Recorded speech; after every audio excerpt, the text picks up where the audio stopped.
어머님, 이 상처는 어떻게 나신 거예요?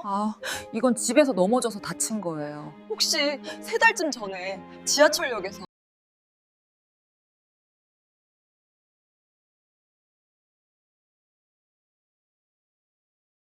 결혼 2년 만에 이혼 조정실에 앉게 될 줄은 몰랐습니다. 65세에 다시 시작한 결혼이었는데 이렇게 빨리 끝날 줄은요. 가을이 깊어가는 목요일 오전이었습니다. 서울 가정법원 3층 조정실 앞 복도. 초록색 플라스틱 의자에 앉아 있었어요. 손에는 이혼 조정 신청서. 종이가 땀에 젖어서 구겨져 있었습니다. 남편은 올 수 없었어요. 박영호, 78세. 치매가 심해져서 법정에 설 수 없다고 판사님이 말씀하셨죠. 대신 의붓아들이 대리인으로 왔습니다. 정우진, 41살, 대기업 임원이라더군요. 복도 저 끝에서 우진 씨가 걸어왔습니다. 정장 차림에 넥타이를 바짝 맨 고습, 표정이 차갑더라고요. 인사도 없이 그냥 조정실 문 앞에 섰습니다. 들어가시죠. 조정위원님이 문을 열어주셨어요. 조정실은 생각보다 작았습니다. 네모난 테이블 하나, 의자 4개. 조정위원님 2분이 앞에 앉으셨고 저랑 우진 씨는 마주보고 앉았습니다. 조정위원님이 물었습니다. 재혼하신 지 얼마나 되셨습니까? 2년입니다. 제가 대답했어요. 목소리가 떨렸습니다. 재혼 사유는 무엇이었습니까? 외로워서요. 남편을 사별하고 1년이 지났을 때 너무 혼자 있기 힘들어서. 조정위원님이 고개를 끄덕이셨어요. 그럼 이혼 사유는 무엇입니까? 대답하려는데 우진 씨가 먼저 말했습니다. 배우자분이 치매에 걸렸습니다. 신청인께서 감당하지 못하셔서 이혼을 원하시는 겁니다. 조정위원님이 저를 봤어요. 네, 제가 더 이상은 힘들어서요. 우진 씨가 차갑게 말했습니다. 2년이면 길지도 않죠. 재산 분할 포기하시면 빠르게 끝낼 수 있습니다. 아버지는 저희가 모시겠습니다. 재산은 생각도 안 해봤어요. 그냥 남편을 돌보고 싶었을 뿐인데. 재산은 필요 없어요. 저는 그냥 남편을 마지막까지 돌보고 싶을 뿐이에요. 이혼하지 않고도 방법이 있지 않을까요? 우진 씨가 코웃음 쳤습니다. 돌아가신 어머니 자리에 들어오신 분이 이제 와서 간병까지 하겠다고요? 요양원에 계신데 뭘 더 하시겠다는 겁니까? 제가 요양원에 매일 찾아뵙고 그럴 필요 없습니다. 저희가 알아서 합니다. 어머니는 혈육이 아니시잖아요. 혈육이 아니다. 그 말이 가슴에 박혔습니다. 조정위원님이 한숨을 쉬셨어요. 오늘 조정은 여기까지 하고 다시 날짜를 잡도록 하겠습니다. 양측이 좀 더 대화를 나눠보시고 오시기 바랍니다. 조정이 결렬된 겁니다. 복도로 나왔습니다. 다리에 힘이 풀려서 벽을 기댔어요. 핸드백을 꽉 쥐었어요. 눈물이 날 것 같았지만 참았어요. 우진 씨가 먼저 걸어가더니 엘리베이터를 탔습니다. 인사도 없이요. 한참 있다가 우진 씨 아내가 뛰어왔어요. 서윤 씨, 30대 후반쯤 돼 보였습니다. 어머님, 죄송해요. 남편이 너무 차갑게 대해서. 아니에요. 괜찮아요. 우진 씨 입장도 이해해요. 아니에요. 제가 남편을 설득해 볼게요. 이혼은 너무 급한 것 같아요. 고마워요. 하지만 우진 씨 말이 맞는 것 같아요. 전 혈육도 아니고. 서윤 씨가 제 손을 잡았습니다. 그 순간 서윤 씨 시선이 제 손등으로 향했어요. 손등에 난 상처, 아직 아물지 않은 상처. 서윤 씨 눈이 커졌습니다. 어머님, 이 상처는 어떻게 나신 거예요? 이건 집에서 넘어져서 다친 거예요. 서윤 씨가 가만히 제 손을 보더니 천천히 물었습니다. 어머님, 혹시 3달쯤 전에 지하철역에서? 가슴이 철렁 내려앉았습니다. 어떻게 알았을까요? 무슨 말씀이세요? 서윤 씨 눈에 눈물이 고였습니다. 시아버님을 구해주신 분이 어머님이신 거죠? 더 이상 숨길 수 없었습니다. 천천히 고개를 끄덕였어요. 죄송해요. 말씀 못 드려서. 서윤 씨가 그 자리에서 무릎을 꿇었습니다. 법원 복도 한가운데에서요. 지나가던 사람들이 다 멈춰서 쳐다봤어요. 어머님, 시아버님 살려주셔서 정말 감사합니다. 이혼하시면 안 돼요. 아니에요. 일어나세요. 사람들이 다 쳐다봐요. 어머님, 제발 이혼하지 마세요. 저희가 잘못했어요. 서윤 씨가 울고 있었습니다. 법원 복도에서. 저도 눈물이 났습니다. 엘리베이터 앞에서 우진 씨가 이쪽을 보고 있었어요. 표정이 굳어 있었습니다. 그렇게 첫 조정일이 끝났습니다. 3달 전 그날을 잊을 수가 없습니다. 여름이었어요. 막 장마가 끝나갈 무렵이었죠. 아침부터 습한 날이었습니다. 그날 아침 법원에 갔었어요. 이혼 조정 신청서를 제출하러요. 법원 민원실 창구 앞에 섰을 때 손이 떨려서 서류를 떨어뜨릴 뻔했습니다. 직원분이 물었어요. 신청서 맞으십니까? 네, 맞습니다. 서류를 내밀었죠. 직원분이 도장 찍고 접수증을 줬습니다. 조정 날짜는 문자로 발송됩니다. 네, 감사합니다. 법원 계단을 내려올 때 다리에 힘이 풀렸어요. 난간을 잡고 한참을 서 있었습니다. 이제 끝이다. 2년 결혼 생활이 이렇게 끝나는구나. 집에 돌아와서도 멍하니 앉아만 있었습니다. 점심도 못 먹었어요. 밥을 해놓고 숟가락을 들었는데 넘어가지가 않더라고요. 오후가 됐습니다. 일을 나가야 했어요. 요양보호사 일이 있었거든요. 다른 집 할아버지를 돌보는 일. 생활비를 벌어야 했으니까 쉴 수가 없었습니다. 일을 마치고 퇴근길이었어요. 오후 6시 반쯤 됐을 거예요. 지하철 2호선 강남역에서 내렸습니다. 사람들이 우르르 쏟아져 나왔죠. 퇴근 시간이라 복잡했어요. 계단을 올라가고 있었습니다. 몸도 마음도 지쳐서 발걸음이 무겁더라고요. 오늘 아침 이혼 서류 냈는데 이제 정말 끝이구나. 그때였습니다. 앞에서 쿵 하는 소리가 났어요. 둔탁한 소리, 뭔가 무거운 게 넘어지는 소리. 사람들이 비명을 질렀습니다. 아, 사람 쓰러졌어요. 어떡해. 계단 중간쯤에 한 노인이 쓰러져 있었어요. 70대 후반쯤 돼 보이는 남자분. 이상한 건 아무도 다가가지 않는다는 거였습니다. 사람들은 다들 멈춰서서 쳐다보기만 했어요. 몇몇은 스마트폰을 꺼내서 사진을 찍더라고요. 영상을 찍는 사람도 있었습니다. 누구 119 불러주세요. 누군가 소리쳤지만 아무도 쓰러진 노인 옆에 가지 않았어요. 저는 몸이 먼저 움직였습니다. 20년 요양보호사 생활이 몸에 배어 있었던 거죠. 사람 가방을 비집고 계단을 올라갔어요. 비켜주세요. 제가 요양보호사예요. 쓰러진 노인 옆에 무릎을 꿇었습니다. 맥박부터 확인하려고 손을 뻗었어요.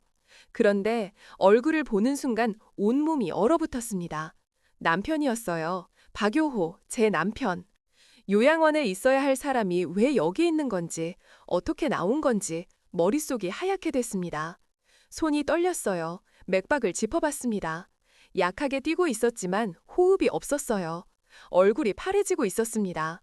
이럴 시간이 없어. 빨리 해야 해. 하지만 머릿속이 복잡했습니다. 오늘 아침에 이혼 서류 냈는데 이제 우리는 남이 되는 건데 내가 구해야 하나? 우진 씨는 날 싫어하는데 내가 구하면 재산 노린다고 생각하지 않을까?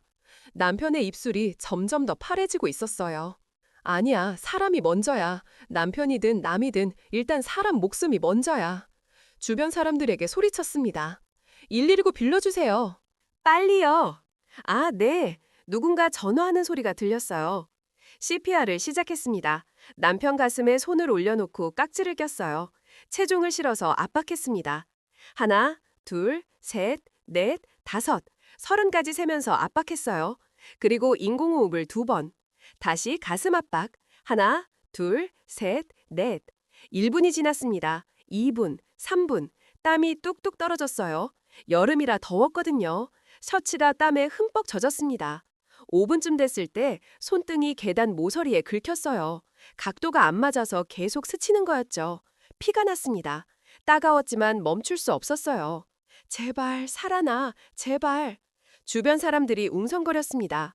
저분 아직도 하고 계시네. 119는 왜 안 와? 힘들어 보이는데.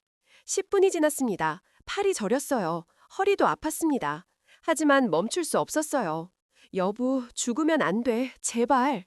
15분쯤 됐을 때 남편의 가슴이 움직였습니다. 스스로 숨을 쉬기 시작한 거예요. 살아났어. 살아났어. 구급차 사이렌 소리가 들렸습니다. 멀리서 빨간 불빛이 보였어요. 구급대원들이 달려왔습니다. 비켜주세요. 들것을 가져왔어요. 한 분이 제게 물었습니다. 보호자이세요? 대답할 수가 없었어요. 제가 보호자인가요? 오늘 아침에 이혼 서류 낸 사람이 보호자라고 할 수 있나요? 아니요. 그냥 지나가다가 본 사람이에요. 그럼 신원은 아세요? 아니요. 모릅니다. 연락처라도 남겨주세요. 나중에 연락드릴게요. 저는 가봐야 해서요. 죄송합니다. 뒤로 물러났습니다. 사람들 틈으로 빠져나갔어요. 구급대원들이 남편을 들것에 싣는 게 보였습니다. 산소 마스크를 씌우고 구급차에 태웠어요. 사이렌을 울리며 떠나는 구급차를 봤습니다. 점점 멀어지더라고요. 계단에 주저앉았습니다. 다리에 힘이 하나도 없었어요. 손이 떨렸습니다. 손등에서 피가 흐르고 있었지만 아픈지도 몰랐어요. 그냥 울었습니다. 한참. 여보, 미안해. 나 정말 미안해. 당신 살렸는데 나 오늘 이혼 서류 냈어. 나 나쁜 사람이지. 정말 나쁜 사람. 주변 사람들이 지나갔지만 아무도 신경 쓰지 않았어요. 다들 자기 갈 길 바빠서. 한참 있다가 일어났습니다. 집으로 가야 했으니까요. 지하철을 타고 집에 돌아왔습니다. 문을 열고 들어갔을 때 텅 빈 집이 더 외로웠어요. 거울을 봤습니다. 제 얼굴이 저도 무서울 정도로 창백했어요. 머리카락은 땀에 젖어 늘어져 있고 손등엔 피가 말라붙어 있었습니다. 손을 씻었어요. 물이 따가웠지만 참았습니다. 그날 밤 잠을 못 잤어요. 남편 생각만 났습니다.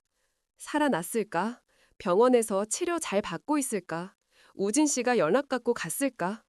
뉴스를 봤습니다. 인터넷 뉴스에 기사가 떴더라고요. 지하철역에서 쓰러진 노인, 시민의 CPR로 기적적 소생.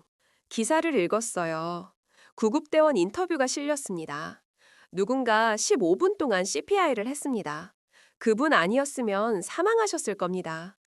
CCTV 화면도 있었어요. 제 뒷모습이었습니다. 얼굴은 안 나왔어요. 저거 나인데? 기사 끝에 이렇게 적혀 있었습니다. 생명의 은인을 찾습니다. 가족들이 감사 인사를 전하고 싶다고 합니다. 핸드폰을 내려놓았습니다. 연락해야 하나? 아니야, 할 수 없어. 이혼하려는 사람이 무슨 얼굴로 연락해. 재산 노린다고 오해받겠지. 그렇게 3달이 흘렀습니다. 처음 만난 건 3년 전 가을이었습니다. 남편을 잃고 1년이 지났을 때였어요. 김철수, 제 첫 번째 남편, 폐암으로 세상을 떠났습니다. 평생 담배를 피웠거든요. 남편이 떠나고 나니 집이 너무 조용했어요. 아침에 눈을 떠도 옆자리가 비어 있고 밥을 해도 혼자 먹고 TV를 봐도 말 걸 사람이 없었습니다. 딸 혜진이는 자기 삶이 바빴어요. 싱글맘으로 아들 준호 키우면서 직장 다니느라 정신이 없었죠. 일주일에 한 번 전화하면 다행이었습니다. 엄마 괜찮아? 밥은 먹고 다녀? 응, 괜찮아. 너나 잘 지내. 그래, 엄마. 나 바빠서 끊을게. 그렇게 통화가 끝나면 더 외로웠어요. 그해 가을 동네 경로당에 나가기 시작했습니다. 집에만 있으면 미칠 것 같아서요. 경로당에는 할머니, 할아버지들이 많았어요. 다들 짝을 지어 앉아서 웃고 떠들고 그러시더라고요. 화투 치는 분들, 장기 두는 분들, 그냥 수다 떠는 분들. 저는 구석에 혼자 앉아 있었습니다. 아는 사람이 없었거든요. 창밖을 보면서 낙엽 떨어지는 걸 봤어요. 나도 저렇게 떨어지는 낙엽처럼 쓸쓸하게 늙어가는구나. 그때였습니다. 누군가 다가왔어요. 여기 앉아도 될까요? 고개를 들어보니 70대 후반쯤 되어 보이는 남자분이 서 계셨어요. 키가 크고 머리는 희끗희끗했습니다. 안경을 쓰고 계셨죠. 아, 네, 앉으세요. 그분이 제 옆자리에 앉았습니다. 한동안 아무 말도 하지 않았어요. 저도 말을 걸지 않았고요. 그냥 둘 다 창밖만 봤습니다. 낙엽이 계속 떨어지고 있었어요. 한참 있다가 그분이 말했습니다. 낙엽이 참 많이 떨어지네요. 그러게요. 저는 박영호라고 합니다. 저는 강미숙이에요. 처음 뵙는 것 같은데 이 동네 사세요? 네, 아파트 103동에 살아요. 아, 저는 105동입니다. 가깝네요. 그렇게 짧은 대화를 나눴습니다. 그날은 그게 전부였어요. 며칠 후 다시 경로당에 갔을 때 그분이 또 계셨어요. 역시 혼자 앉아 계시더라고요. 눈이 마주쳤습니다. 그분이 손을 들어 인사했어요. 저도 고개를 숙여 인사했습니다. 자연스럽게 옆자리에 앉게 됐어요. 오늘은 날씨가 좋네요. 그분이 말했습니다. 네, 가을이 깊어가네요. 강 선생님은 여기 자주 오세요? 요즘 나오기 시작했어요. 집에 혼자 있으면 답답해서요. 저도 그래서 나옵니다. 혼자 있으면 너무 조용해서. 그 말에 고개를 끄덕였어요. 똑같았으니까요. 영호 씨가 조심스럽게 물었어요. 실례지만 혼자 사세요? 네, 남편이 작년에 세상을 떠났어요. 아, 그러셨군요. 저도 아내를 잃었습니다. 1년 반쯤 됐네요. 우리는 서로를 봤습니다. 같은 아픔을 가진 사람끼리는 말하지 않아도 아는 게 있더라고요. 힘드시죠? 제가 물었어요. 네, 아침에 눈 떠도 말 걸 사람이 없고 저녁 먹어도 혼자고 이게 사람이 살만한 삶인가 싶어요. 저도요. 그날부터 자주 마주쳤습니다.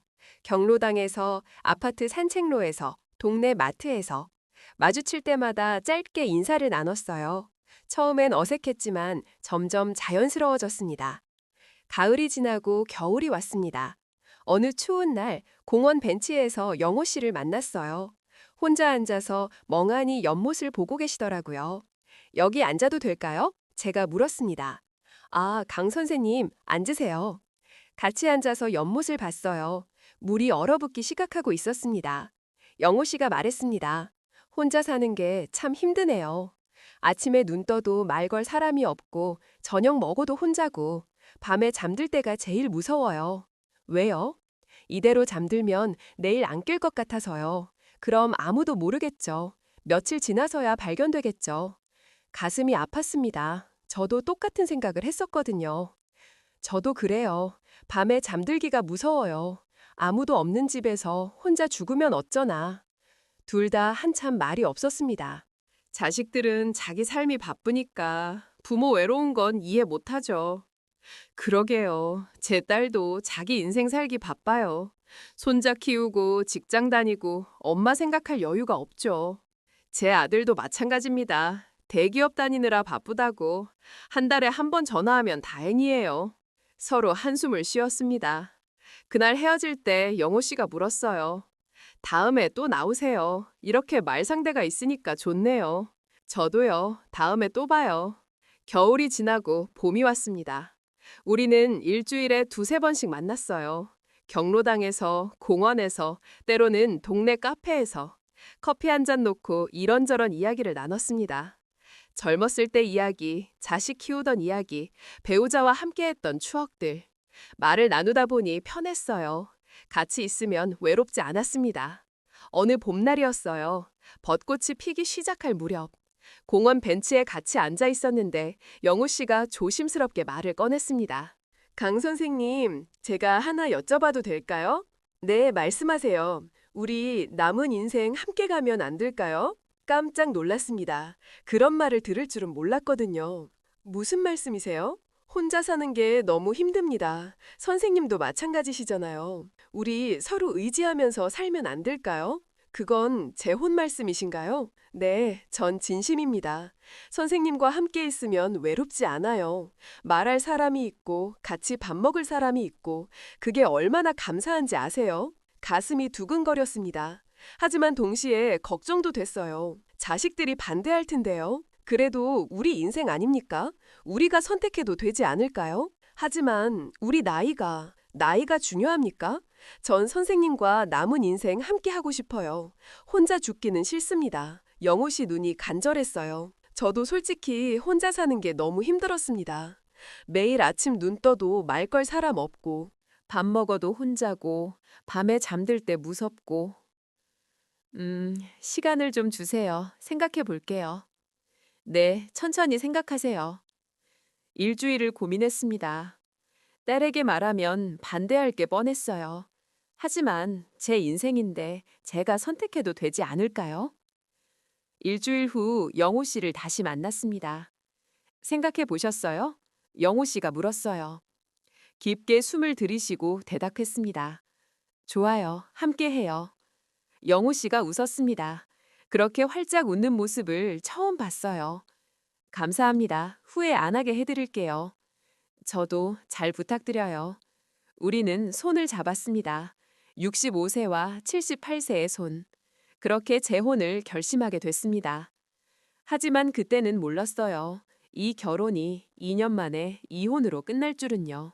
재혼 소식을 딸에게 전해야 했습니다. 며칠을 고민했어요. 어떻게 말해야 할까? 어떻게 하면 이해시킬 수 있을까? 어느 주말 오후 혜진이를 집으로 불렀습니다. 엄마가 할 얘기가 있어서 준호도 데리고 와. 무슨 일인데요? 바쁜데? 중요한 얘기야. 꼭 와. 혜진이가 손자 준호 데리고 왔어요. 현관문을 열고 들어서는데 표정이 벌써 안 좋더라고요. 엄마, 무슨 일이에요? 나 오늘 야근해야 하는데. 앉아, 차 마시면서 얘기하자. 거실 소파에 앉혔습니다. 준호는 방에 들어가서 게임하라고 했어요. 차를 내왔습니다. 손이 떨렸어요. 찻잔이 딸그락거렸습니다. 엄마, 그래서 무슨 얘긴데요? 심호흡을 했습니다. 혜진아, 엄마가 재혼하려고 해. 혜진이가 차를 마시다 멈췄어요. 천천히 찻잔을 내려놓더니 저를 봤습니다. 지금 뭐라고 하셨어요? 재혼, 엄마 재혼하려고 해. 혜진이 얼굴이 굳어졌습니다. 재혼은 무슨, 엄마 나이가 몇인데요? 65살 알잖아. 65살에 무슨 재혼이에요. 아빠 돌아가신 지 겨우 1년 넘었는데? 1년 반이야. 그리고 엄마도 사람이야. 외로워. 외로우면 저랑 준호 있잖아요. 왜 굳이 남을 집에 들이려고 그래요? 남. 그 말이 가슴에 박혔습니다. 남이 아니야. 좋은 분이야. 같은 동네 사시는 박영호 씨라고. 나이가 어떻게 되는데요? 78살. 혜진이가 눈을 크게 떴습니다. 78살? 엄마보다 13살이나 많아요? 그래. 근데 나이가 중요한 게 아니라. 아니, 엄마, 정신 차리세요. 그 나이면 곧 간병해야 할 나이잖아요. 엄마가 간병할 거예요? 그런 생각까지는. 그리고 그 사람 재산은 얼마예요? 집은 있어요? 자식들은 뭐래요? 질문이 쏟아졌습니다. 숨이 막혔어요. 집은 있어. 아파트 105동에. 자식은 아들 하나 있고. 그 아들은 재혼 찬성해요? 아직 말 안 했대. 혜진이가 한숨을 푹 쉬었습니다. 엄마, 정신 차리세요. 혹시 사기꾼 아니에요? 무슨 소리야? 사기꾼이 아니야. 요즘 노인 대상 결혼 사기 많아요. 재산 노리고 접근하는 거라고요. 그 양반은 그런 사람 아니야. 진심으로 외로워서. 엄마도 외로워서 판단력이 흐려진 거예요. 제발 정신 차리세요. 목소리가 높아졌습니다. 서로 소리를 지르게 됐어요. 혜진아, 너도 이해해줘. 엄마가 얼마나 외로운지 너는 몰라. 엄마는 저 키우느라 평생 혼자 사셨잖아요. 아빠 돌아가시고 이제 편하게 사실 수 있는데 왜 그래요? 편하게? 혼자 있는 게 편한 게 아니야. 너무 외로워. 그럼 저한테 더 자주 오시던가요. 왜 남을 들이려 그래요? 너는 바빠. 준호 키우고 직장 다니느라 바쁘다는 거 엄마가 알아. 그러니까 엄마 혼자 해결하는 거야. 해결은 무슨 문제만 만드는 거죠. 혜진이가 일어섰습니다. 엄마, 전 반대예요. 절대 반대예요. 그 남자 만나지 마세요. 혜진아, 제가 말렸어요. 나중에 문제 생겨도 저한테 손 벌리지 마세요. 현관문을 쾅 닫고 나가버렸어요. 준호를 데리고. 혼자 남았습니다. 거실에 앉아서 한참을 울었어요. 그날 저녁 영호 씨한테 전화가 왔습니다. 강 선생님, 괜찮으세요? 목소리가 왜 그러세요? 딸한테 말했어요. 재혼한다고. 어떻게 됐습니까? 반대했어요. 심하게요. 영호 씨가 한숨을 쉬었습니다. 저도 오늘 아들한테 말했습니다. 어땠어요? 역시 반대하더군요. 우리는 둘 다 한참 말이 없었습니다. 영호 씨가 말했어요. 우진이가 오늘 저녁에 찾아왔습니다. 표정이 안 좋더라고요. 영호 씨 이야기를 들려줬습니다. 저녁 7시쯤 우진이가 아파트로 찾아왔답니다. 미리 연락도 없이요. 현관문을 열었을 때 우진이 서 있었대요. 정장 차림에 넥타이를 바짝 맨 모습. 들어와. 밥은 먹었니? 먹었습니다. 우진이가 신발도 안 벗고 현관에 섰답니다. 신발 벗고 들어와. 그냥 여기서 할 말만 하고 가겠습니다. 무슨 일이니? 아버지 재혼하신다고요? 영호 씨가 긴장했답니다. 그래? 누가 말했니? 동네 경로당에서 소문났더군요. 아파트 분여회에서도 얘기가 나왔더던데요. 우진아, 아버지 말 좀 들어봐라. 그 여자 나이가 65살이라고요? 아버지보다 13살이나 어리고? 나이가 뭐가 중요하냐? 사람이 중요하지. 혈육도 아닌 여자한테 재산 넘어가는 거 아시죠? 영호 씨가 화가 났답니다. 재산 얘기는 왜 나와? 사랑해서 만나는 건데. 사랑은 무슨, 그 나이에 무슨 사랑입니까? 우진아, 아버지도 외롭다. 네 어머니 돌아가시고 3년이 지났어. 혼자 사는 게 너무 힘들어. 외로우면 요양원 가세요. 뭐? 요양원 가시면 됩니다. 친구들도 많고 간호사들도 있고 그게 낫습니다. 우진아, 아버지를 요양원에 보내자고? 재혼하는 것보단 낫죠. 저희 가족한테 폐 안 끼치고. 영우 씨가 말했답니다. 네가 언제부터 내 재산 걱정을 그렇게 했니? 제가 걱정하는 게 당연하잖아요. 제가 아버지 친아들은 아니지만 대학 등록금부터 결혼 자금까지 다 아버지한테 받았습니다. 그 은혜는 압니다. 근데 이제 와서 새 여자를 어머니 자리에 앉힌다고요? 우진아, 그분은 좋은 분이야. 만나보면 알 거야. 만나고 싶지 않습니다. 우진아, 아버지 재혼하시면 저희 가족은 끝입니다. 다시는 연락하지 마세요. 우진이가 돌아서서 나가버렸답니다. 현관문을 쾅 닫고. 영우 씨가 전화로 말했어요. 우진이가 저렇게 차갑게 나올 줄은 몰랐습니다. 우리 딸도 마찬가지예요. 어떻게 하면 좋을까요? 한참 생각했습니다. 그래도 우리 인생 아닙니까? 자식들이 우리 외로움을 채워줄 순 없잖아요. 그렇긴 합니다만. 자식들 반대해도 그냥 우리 결혼해요. 정말 괜찮겠습니까? 네, 괜찮아요. 나중에 행복한 모습 보여주면 이해하겠죠. 감사합니다. 그럼 결혼 준비 시작할까요? 네, 시작해요. 전화를 끊고 나서도 한참 앉아 있었습니다. 창밖을 봤어요. 달이 떠 있었습니다. 잘하는 걸까? 딸 반대하는데 재혼해도 되는 걸까? 하지만 혼자 사는 게 너무 힘들었어요. 매일 아침 눈 떠도 말 걸 사람 없고 밤에 잠들 때 무섭고. 그래, 내 인생이야. 내가 선택해도 돼. 그렇게 마음을 굳혔습니다. 하지만 그때는 몰랐어요. 자식들의 반대가 얼마나 큰 벽이 될지요. 결혼식 날을 잊을 수가 없습니다. 봄이 한창이던 5월 첫째 주 토요일이었어요. 날씨는 화창했습니다. 하늘이 맑고 햇살이 따뜻했죠. 하지만 제 마음은 맑지 않았습니다. 예식장은 작은 곳으로 잡았어요. 동네 구청 근처에 있는 소규모 예식장. 하객이 많지 않을 거라는 걸 알았으니까요. 예식 시간은 오전 11시였습니다. 1시간 전에 예식장에 도착했어요.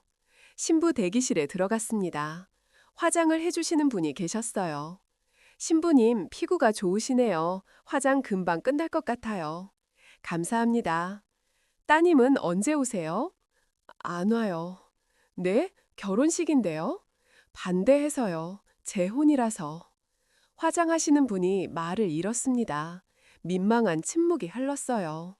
화장을 하는 동안 거울을 봤습니다. 65세 신부. 흰머리를 염색하고 얼굴에 화장을 했지만 젊어 보이지는 않았어요. 내가 지금 뭐 하는 걸까? 이 나이에 웨딩드레스를 입다니. 예식장 홀로 나갔습니다. 의자가 50개쯤 놓여 있었는데 사람은 10명도 안 됐어요. 경로당 친구 몇 분이 오셨습니다. 요양보호사 동료 2분도 왔고요. 영호 씨 쪽도 비슷했어요. 경로당 친구 서너 분. 뒷좌석에 우진 씨 부부가 앉아 있었습니다. 서윤 씨는 미안한 표정이었지만 우진 씨는 표정이 굳어 있었어요. 제 딸 혜진이는 오지 않았습니다. 어젯밤에 마지막으로 전화했었어요. 혜진아, 내일 엄마 결혼식인데 그래도 와주면 안 될까? 엄마, 전 못 가요. 제가 반대한다고 했잖아요. 그래도 엄마 딸인데 엄마가 선택하신 거잖아요. 제 말 안 들으신 거고 전 책임 안 져요. 전화가 끊겼습니다. 혼자 신부 대기실에서 울었습니다. 딸 없이 결혼식을 올리는 엄마. 시간이 됐습니다. 11시. 주례 선생님이 단 위에 오르셨어요. 경로당 안한분 중에 목사님이 한 분 계셔서 부탁드렸던 거였습니다. 입장 음악이 나왔습니다. 결혼행진곡. 영호 씨가 먼저 들어왔습니다. 검은 양복을 입고 넥타이를 맸어요. 약간 어색해 보였지만 단정했습니다. 제 차례였습니다. 부케를 들고 혼자 걸어 들어갔어요. 팔짱을 깨고 함께 입장할 딸이 없었으니까요. 사람들이 박수를 쳤지만 소리가 작았습니다. 10명이 치는 박수는 너무 조용했어요. 영호 씨 옆에 섰습니다. 그분이 제 손을 잡아줬어요. 손이 따뜻했습니다. 주례 말씀이 시작됐습니다. 오늘 이 자리는 특별한 자리입니다. 인생의 황혼기에 다시 만난 두 분이 남은 생을 함께 하기로 약속하는 자리입니다. 하객들이 조용히 듣고 있었어요. 신랑 박영호 씨, 신부 강미숙 씨, 두 분 모두 배우자를 먼저 보내신 아픔이 있습니다. 하지만 그 아픔을 딛고 다시 사랑하기로 결심하셨습니다. 영호 씨가 제 손을 꽉 쥐었어요. 이제 서약을 받겠습니다. 신랑 박영호 씨, 신부 강미숙 씨를 평생 사랑하고 존중하며 기쁠 때나 슬플 때나 건강할 때나 아플 때나 함께 하실 것을 약속하십니까? 영호 씨가 또렷하게 대답했습니다. 네, 약속합니다. 신부 강미숙 씨, 신랑 박영호 씨를 평생 사랑하고 존중하며 기쁠 때나 슬플 때나 건강할 때나 아플 때나 함께 하실 것을 약속하십니까? 목이 메었습니다. 눈물이 날 것 같았어요. 네, 약속합니다. 그럼 이제 두 분은 부부입니다. 신랑은 신부에게 입맞춤 하셔도 좋습니다. 영호 씨가 저를 봤어요. 주름진 얼굴에 미소가 번졌습니다. 가볍게 입맞춤했습니다. 짧고 조심스러운 입맞춤. 박수 소리가 났습니다. 하지만 여전히 작았어요. 10명의 박수는 텅 빈 예식장에서 울리지 않았습니다. 뒤를 돌아봤습니다. 우진 씨는 박수도 치지 않고 앉아만 있었어요. 서윤 씨만 조용히 박수를 치고 있었습니다. 딸이 앉았어야 할 자리는 비어 있었습니다. 가슴이 아팠습니다. 이게 내 결혼식인가? 예식이 끝났습니다. 30분도 안 걸렸어요. 피로연도 없었습니다. 하객이 워낙 적어서 식사 대신 간단한 다과면 준비했었거든요.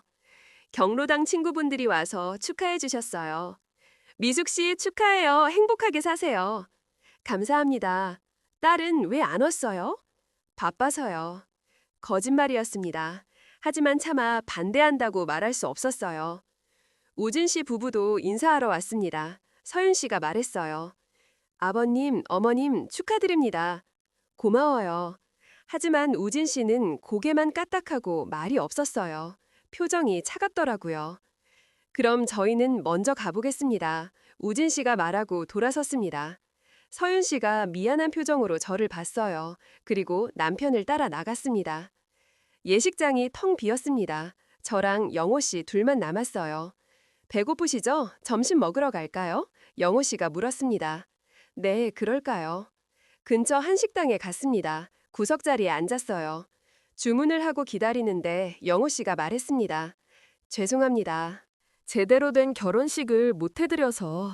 아니에요. 괜찮아요. 우진이가 너무 차갑게 돼서 속상하셨죠? 아니에요. 우진 씨 입장도 이해해요. 제 딸도 안 왔잖습니까? 더 속상하셨을 텐데. 서로 위로할 말을 찾지 못했습니다. 밥이 나왔어요. 둘 다 잘 먹지 못했습니다. 목에 넘어가지 않았어요. 식사를 마치고 나왔습니다. 거리는 화창했어요. 사람들이 행복하게 걸어다니고 있었습니다. 신혼여행은 안 가도 되죠? 제가 물었어요. 그렇게 하죠. 집으로 갈까요? 네. 택시를 타고 영호 씨 집으로 갔습니다.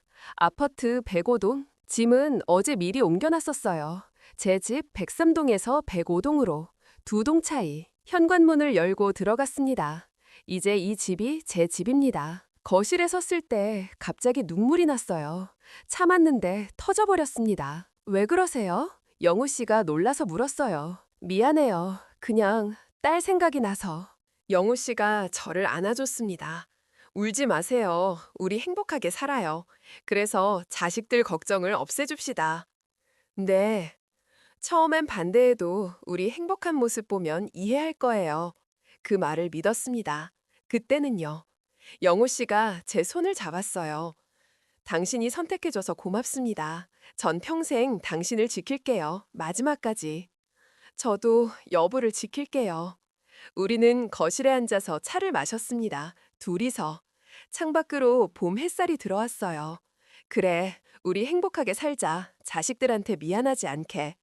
그렇게 재혼 생활이 시작됐습니다.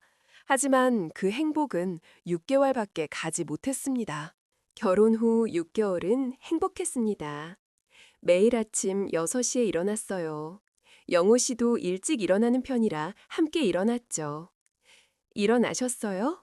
잘 주무셨어요? 제가 물었습니다. 네, 당신 옆에 있으니까 잘 잤어요.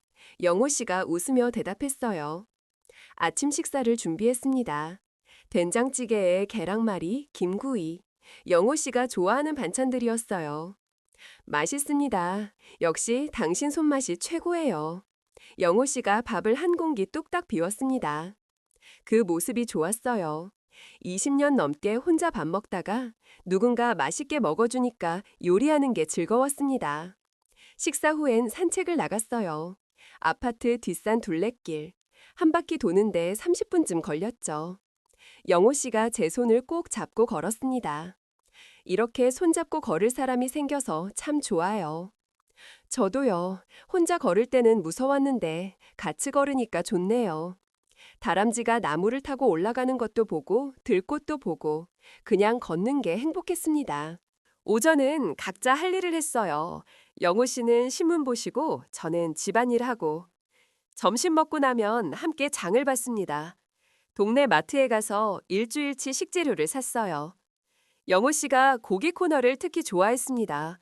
오늘은 삼겹살 어때요? 좋아요. 저녁에 구워드릴게요. 카트를 밀고 마트를 돌아다니는 게 즐거웠어요.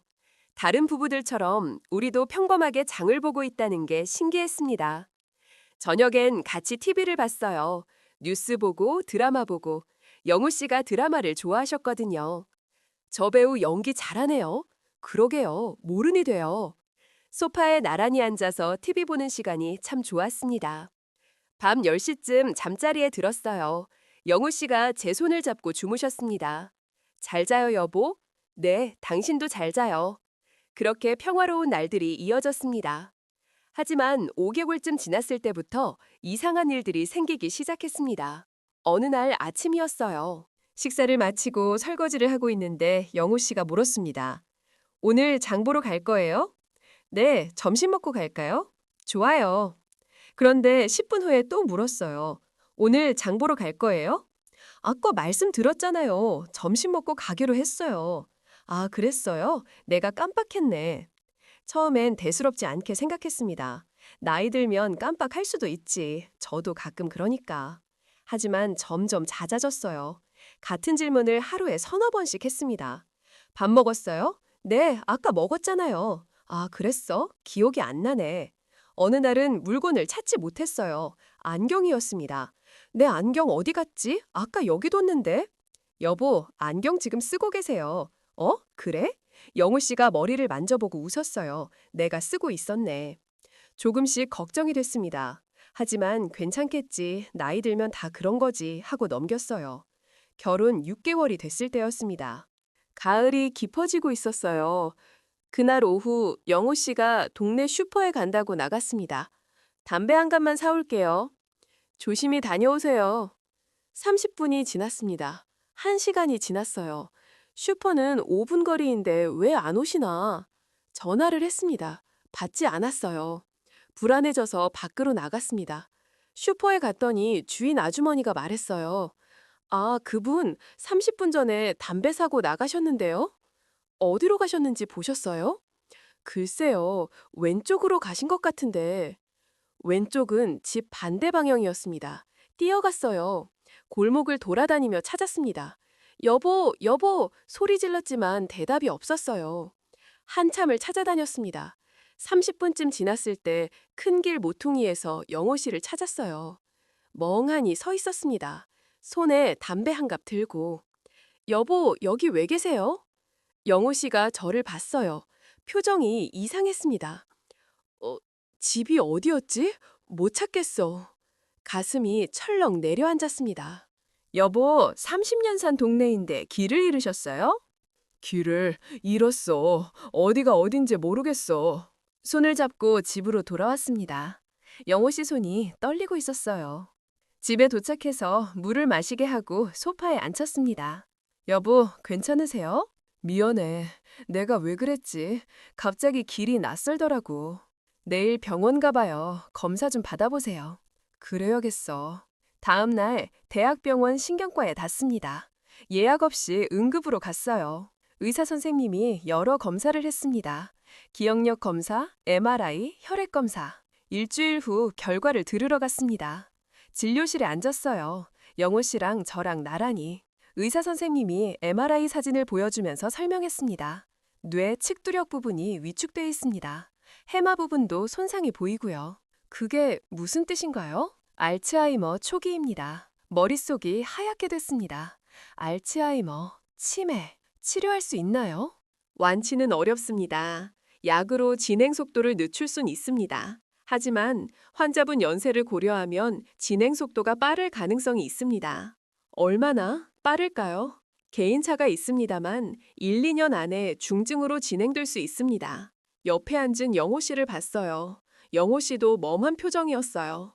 지금부터 어떻게 해야 하나요? 약을 처방해 드리겠습니다. 매일 복용하세요. 그리고 보호자분께서 간병을 하셔야 합니다. 혼자 두시면 위험합니다. 간병이요? 네, 환자분이 길을 잃거나 가스불을 켜놓고 있거나 할 수 있습니다. 24시간 주의 깊게 보셔야 합니다. 손이 떨렸습니다. 제가 24시간 간병을 해야 한다는 거였습니다. 약을 처방받고 병원을 나왔습니다. 영호 씨가 제 손을 잡았어요. 미안해. 당신한테 짐이 됐어. 아니에요. 제가 모실게요. 걱정 마세요. 고마워. 정말 고마워. 집으로 돌아오는 길 버스 안에서 창밖을 봤습니다. 치매, 1, 2년 안에 중증, 24시간 간병. 현실이 실감나지 않았어요. 그날 밤이었습니다. 저녁을 먹고 있는데 영호 씨가 물었어요. 당신 이름이 뭐였죠? 숟가락을 떨어뜨릴 뻔했습니다. 여보, 제 이름이요? 미안해. 갑자기 생각이 안 나네. 강미숙이에요. 당신 아내예요. 아, 미숙. 맞다. 미안해. 깜빡했어. 눈물이 날 것 같았지만 참았습니다. 영호 씨 앞에서 울 수 없었어요. 괜찮아요. 약 먹으면 나아질 거예요. 그렇겠지? 네, 제가 끝까지 모실게요. 여보, 걱정하지 마세요. 하지만 그날 밤 화장실에서 한참을 울었습니다. 재혼한 지 6개월 만에 이미 내 이름을 잊어가고 있어. 앞으로 어떻게 되는 거지? 거울을 봤어요. 눈이 퉁퉁 부어 있었습니다. 그래도 해야지. 끝까지 모셔야지. 내가 선택한 사람인데. 다시 침실로 돌아갔습니다. 영호 씨는 이미 주무시고 계셨어요. 조용히 누웠습니다. 영호 씨 손을 잡았어요. 여보, 제가 끝까지 곁에 있을게요. 혼자 두지 않을게요. 하지만 그 약속을 지키는 게 얼마나 힘들지 그때는 몰랐습니다. 간병이 시작됐습니다. 처음 한 달은 괜찮았어요. 영호 씨가 약을 잘 드셨고 증상도 크게 나빠지지 않았습니다. 같은 질문을 반복하고 방금 한 일을 잊어버리는 정도였죠. 제가 옆에서 알려드리면 됐으니까요. 하지만 2달째부터 달라지기 시작했습니다. 밤과 낮을 구분 못하는 날이 많아졌어요. 어느 날 새벽 3시였습니다. 잠을 자다가 소리에 깼어요. 현관문 여는 소리였습니다. 깜짝 놀라서 뛰어나갔어요. 영호 씨가 외출복을 입고 신발을 신고 있었습니다. 여보, 지금 어디 가려고요? 출근해야지. 늦었어. 학교 가야 해. 여보, 지금 새벽 3시예요. 그리고 여보는 은퇴하셨어요. 이제 일 안 해요. 무슨 소리야? 학생들이 기다려. 1교시 수업 해야 한다고? 영호 씨는 평생 고등학교 수학 교사였습니다. 이미 10년 전에 은퇴하셨는데 그걸 잊으신 거였어요. 여보, 학교는 이제 안 가요. 들어가서 주무세요. 문을 막았습니다. 영호 씨가 화를 냈어요. 왜 막아? 비켜! 여보, 진정하세요. 지금은 밤이에요. 비키라고! 영호 씨가 저를 밀쳤습니다. 중심을 잃고 넘어졌어요. 바닥에 엉덩이를 찧었습니다. 아팠지만 일어나서 다시 막았어요. 여보, 제발 들어가요. 넌 누구야? 왜 나를 막아? 그 말이 가장 아팠습니다. 저를 알아보지 못하는 겁니다. 저는 미숙이에요. 당신 아내예요. 거짓말! 내 아내는 죽었어! 전 아내를 말하는 거였습니다. 30년 전에 돌아가신 분. 1시간 가까이 설득했어요. 겨우 침실로 모셨습니다. 다시 눕히고 나니 새벽 4시였습니다. 저는 잠을 잘 수가 없었어요. 허리가 아팠어요. 넘어질 게 다친 게 심했습니다. 그 일 이후로 밤마다 깨서 확인했습니다. 영호 씨가 또 나가려는 건 아닌지. 잠을 제대로 못 잤어요. 하루에 3, 4시간? 얼굴에 다크서클이 생겼습니다. 거울 보면 제가 아닌 것 같았어요. 3개월째였습니다. 화장실 문제가 시작됐어요. 어느 날 아침 거실에서 이상한 냄새가 났습니다. 나가보니 영우 씨가 거실 한가운데서 소변을 보고 계셨어요. 여보, 화장실은 저쪽이에요.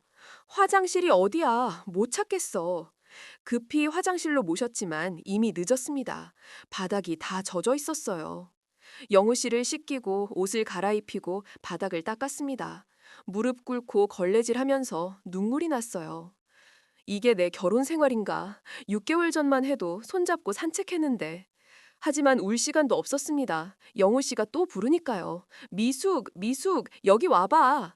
달려갔더니 화장실에서 휴지를 온통 풀어놓고 계셨어요. 여보, 이거 왜 이러세요?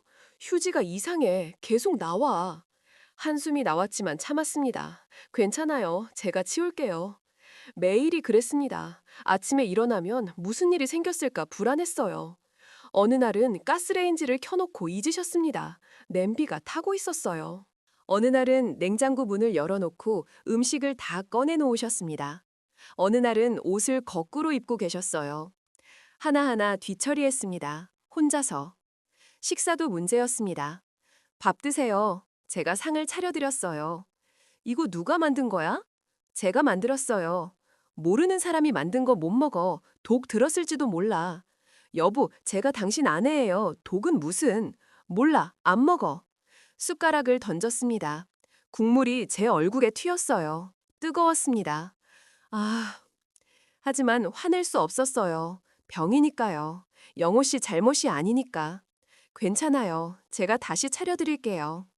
매 끼니가 전쟁이었습니다. 먹이기 위해 1시간씩 걸렸어요. 4개월이 지났을 때 거울을 봤습니다. 체중이 10kg 빠져 있었어요. 원래 58kg이었는데 48kg으로 줄었습니다. 얼굴은 헬쑥하고 머리카락도 많이 빠졌어요. 눈은 푹 꺼져 있었습니다. 이게 나인가? 65세 여자가 아니라 75세처럼 보였습니다. 딸에게 전화했습니다. 더 이상 혼자는 힘들었어요. 혜진아. 왜요, 엄마? 바빠요. 엄마, 좀 도와줄 수 없니? 뭘요? 영우 씨가 치매가 심해져서 엄마 혼자는 힘들어. 한참 침묵이 흘렀습니다. 엄마가 선택한 거잖아요. 그래도 엄마 딸인데. 제가 말렸잖아요. 재혼하지 말라고. 엄마가 안 들으셨잖아요. 혜진아, 제발 한 번만 와서 좀 도와줘. 엄마가 쓰러질 것 같아. 전 바빠요. 준호 키우기도 힘들고 직장일도 바빠요. 엄마 남편까지 제가 왜 받으려야 하는데요. 그래도 엄마 혼자 해결하세요. 저 못 도와드려요. 전화가 끊겼습니다. 핸드폰을 들고 주저앉았어요. 바닥에 그냥 앉아서 울었습니다. 내 딸이 이렇게까지 냉정할 줄은. 하지만 혜진이 말이 틀린 건 아니었어요. 제가 선택한 거니까요. 우진 씨에게도 연락했습니다. 한참을 망설이다가 전화했어요. 여보세요? 우진 씨, 저 강미숙이에요. 무슨 일이세요? 목소리가 차가웠습니다. 아버님 상태가 많이 안 좋으세요. 혹시 한번 오실 수 있으세요? 어떻게 안 좋은데요? 치매가 심해져서 밤낮 구분도 못 하시고 화장실도 못 찾으시고. 그래서요? 제가 혼자 돌보기가 힘들어서요. 한 번만 와주시면. 아주머니, 우진 씨 목소리가 더 차가워졌습니다. 그분은 제 친아버지가 아닙니다. 아시죠? 네. 전 어머니 재혼하셨을 때부터 대리 아들일 뿐이었습니다. 어머니가 살아계실 때 의무를 다했습니다. 이제 재혼하셨으면 그분 새 아내인 아주머니가 책임지셔야죠. 하지만 혈육도 아닌데 왜 제가 책임져야 합니까? 아주머니가 재혼 선택하신 거 아닙니까? 우진 씨, 더 이상 연락하지 마세요. 저희는 모릅니다. 전화가 끊겼습니다. 핸드폰을 바닥에 떨어뜨렸어요. 손에 힘이 없었습니다. 아무도 도와주지 않는구나. 나 혼자야. 그날 밤 영호 씨가 주무시고 난 뒤 거실에 앉아 있었습니다. 창밖을 봤어요. 겨울이 다가오고 있었습니다. 언제까지 혼자 버틸 수 있을까? 나도 이제 65살인데 몸이 점점 안 좋아지는데 요양보호사 일도 그만뒀습니다. 영호 씨 혼자 둘 수 없어서요. 수입이 끊겼어요. 영호 씨 연금으로 생활하고 있었지만 병원비에 약값에 빠듯했습니다. 저축한 돈도 점점 줄어들었어요.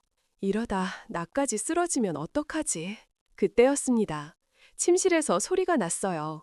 미숙, 미숙! 달려갔습니다. 영호 씨가 침대에서 일어나려다 넘어지신 거였어요. 여보, 괜찮으세요? 다리에 힘이 없어. 일어날 수가 없어. 영호 씨를 부축해서 다시 눕혔습니다. 허리가 끊어질 것 같았어요. 영호 씨가 75kg은 되셨으니까요. 잠깐만요. 제가 파스 붙여드릴게요. 침대 옆에 무릎 꿇고 앉아서 영호 씨 다리를 주물러 드렸습니다. 한참을 주물러 드리다가 문득 고개를 들었어요. 영호 씨가 저를 보고 계셨습니다. 당신 누구예요? 가슴이 찢어지는 것 같았습니다. 저는 미숙이에요. 당신 아내. 아내? 내 아내는 죽었는데? 아니에요. 재혼했잖아요. 6개월 전에. 그래? 기억이 안 나네? 영호 씨가 다시 눈을 감았어요. 저는 그대로 바닥에 앉아 있었어요.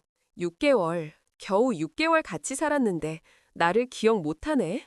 눈물이 나왔습니다. 소리 내지 않으려고 입을 막았어요. 언제까지 이렇게 살아야 하지? 답이 없었습니다. 1년을 버텼습니다. 정확히는 1년 2개월. 그날 새벽이었어요. 영우 씨가 또 배회를 하셨습니다. 학교 가야 해. 늦었어. 소리를 지르며 집안을 돌아다니셨어요. 여보, 지금 새벽 4시예요. 조금만 더 주무세요. 안 돼. 수업해야 한다고. 영호 씨를 붙잡으려다가 균형을 잃었습니다. 뒤로 넘어지면서 머리를 찧었어요. 거실 탁자 모서리에. 정신이 아득해졌습니다. 시야가 흐려졌어요. 여보, 도와주세요. 말하려 했지만 소리가 나오지 않았습니다. 그대로 정신을 잃었어요. 눈을 떴을 때 병원이었습니다. 응급실. 천장에 하얀 형광등이 보였어요. 옆에서 기계 소리가 났습니다. 정신 드셨어요? 간호사가 다가왔어요. 여기가 어디예요? 응급실이에요. 이웃분이 119 신고하셨어요. 그랬군요. 머리 뒤쪽에 타박상이 있고 탈진 상태입니다. 과로시죠? 대답하지 못했어요. 과로. 맞았습니다. 의사 선생님이 오셨습니다. 보호자분이세요? 네, 남편 간병하고 있어요. 간병하시는 분이 이렇게 쓰러지시면 안 됩니다. 환자분도 위험해지고 본인도 위험해져요. 죄송합니다. 혈압이 많이 올라가 있고 체중도 심각하게 줄었습니다. 이대로 가시면 큰일 납니다. 그래도 제가 돌봐야 해서. 요양원 고려하셔야 합니다. 이건 혼자 감당할 수 있는 일이 아니에요. 요양원. 그 말에 가슴이 무너졌습니다. 제가 더 노력하면. 선생님, 나이가 66세시죠. 무리하시면 안 됩니다. 본인 건강도 챙기셔야죠. 병실로 옮겨졌습니다. 링거를 맞으며 천장을 봤어요. 요양원. 남편을 요양원에 보내야 하나? 약속했었는데 끝까지 모시겠다고, 절대 버리지 않겠다고. 하지만 더는 못 버티겠더라고요. 이틀 후 병실에 누워있는데 노크 소리가 났습니다. 문이 열리고 우진 씨가 들어왔어요.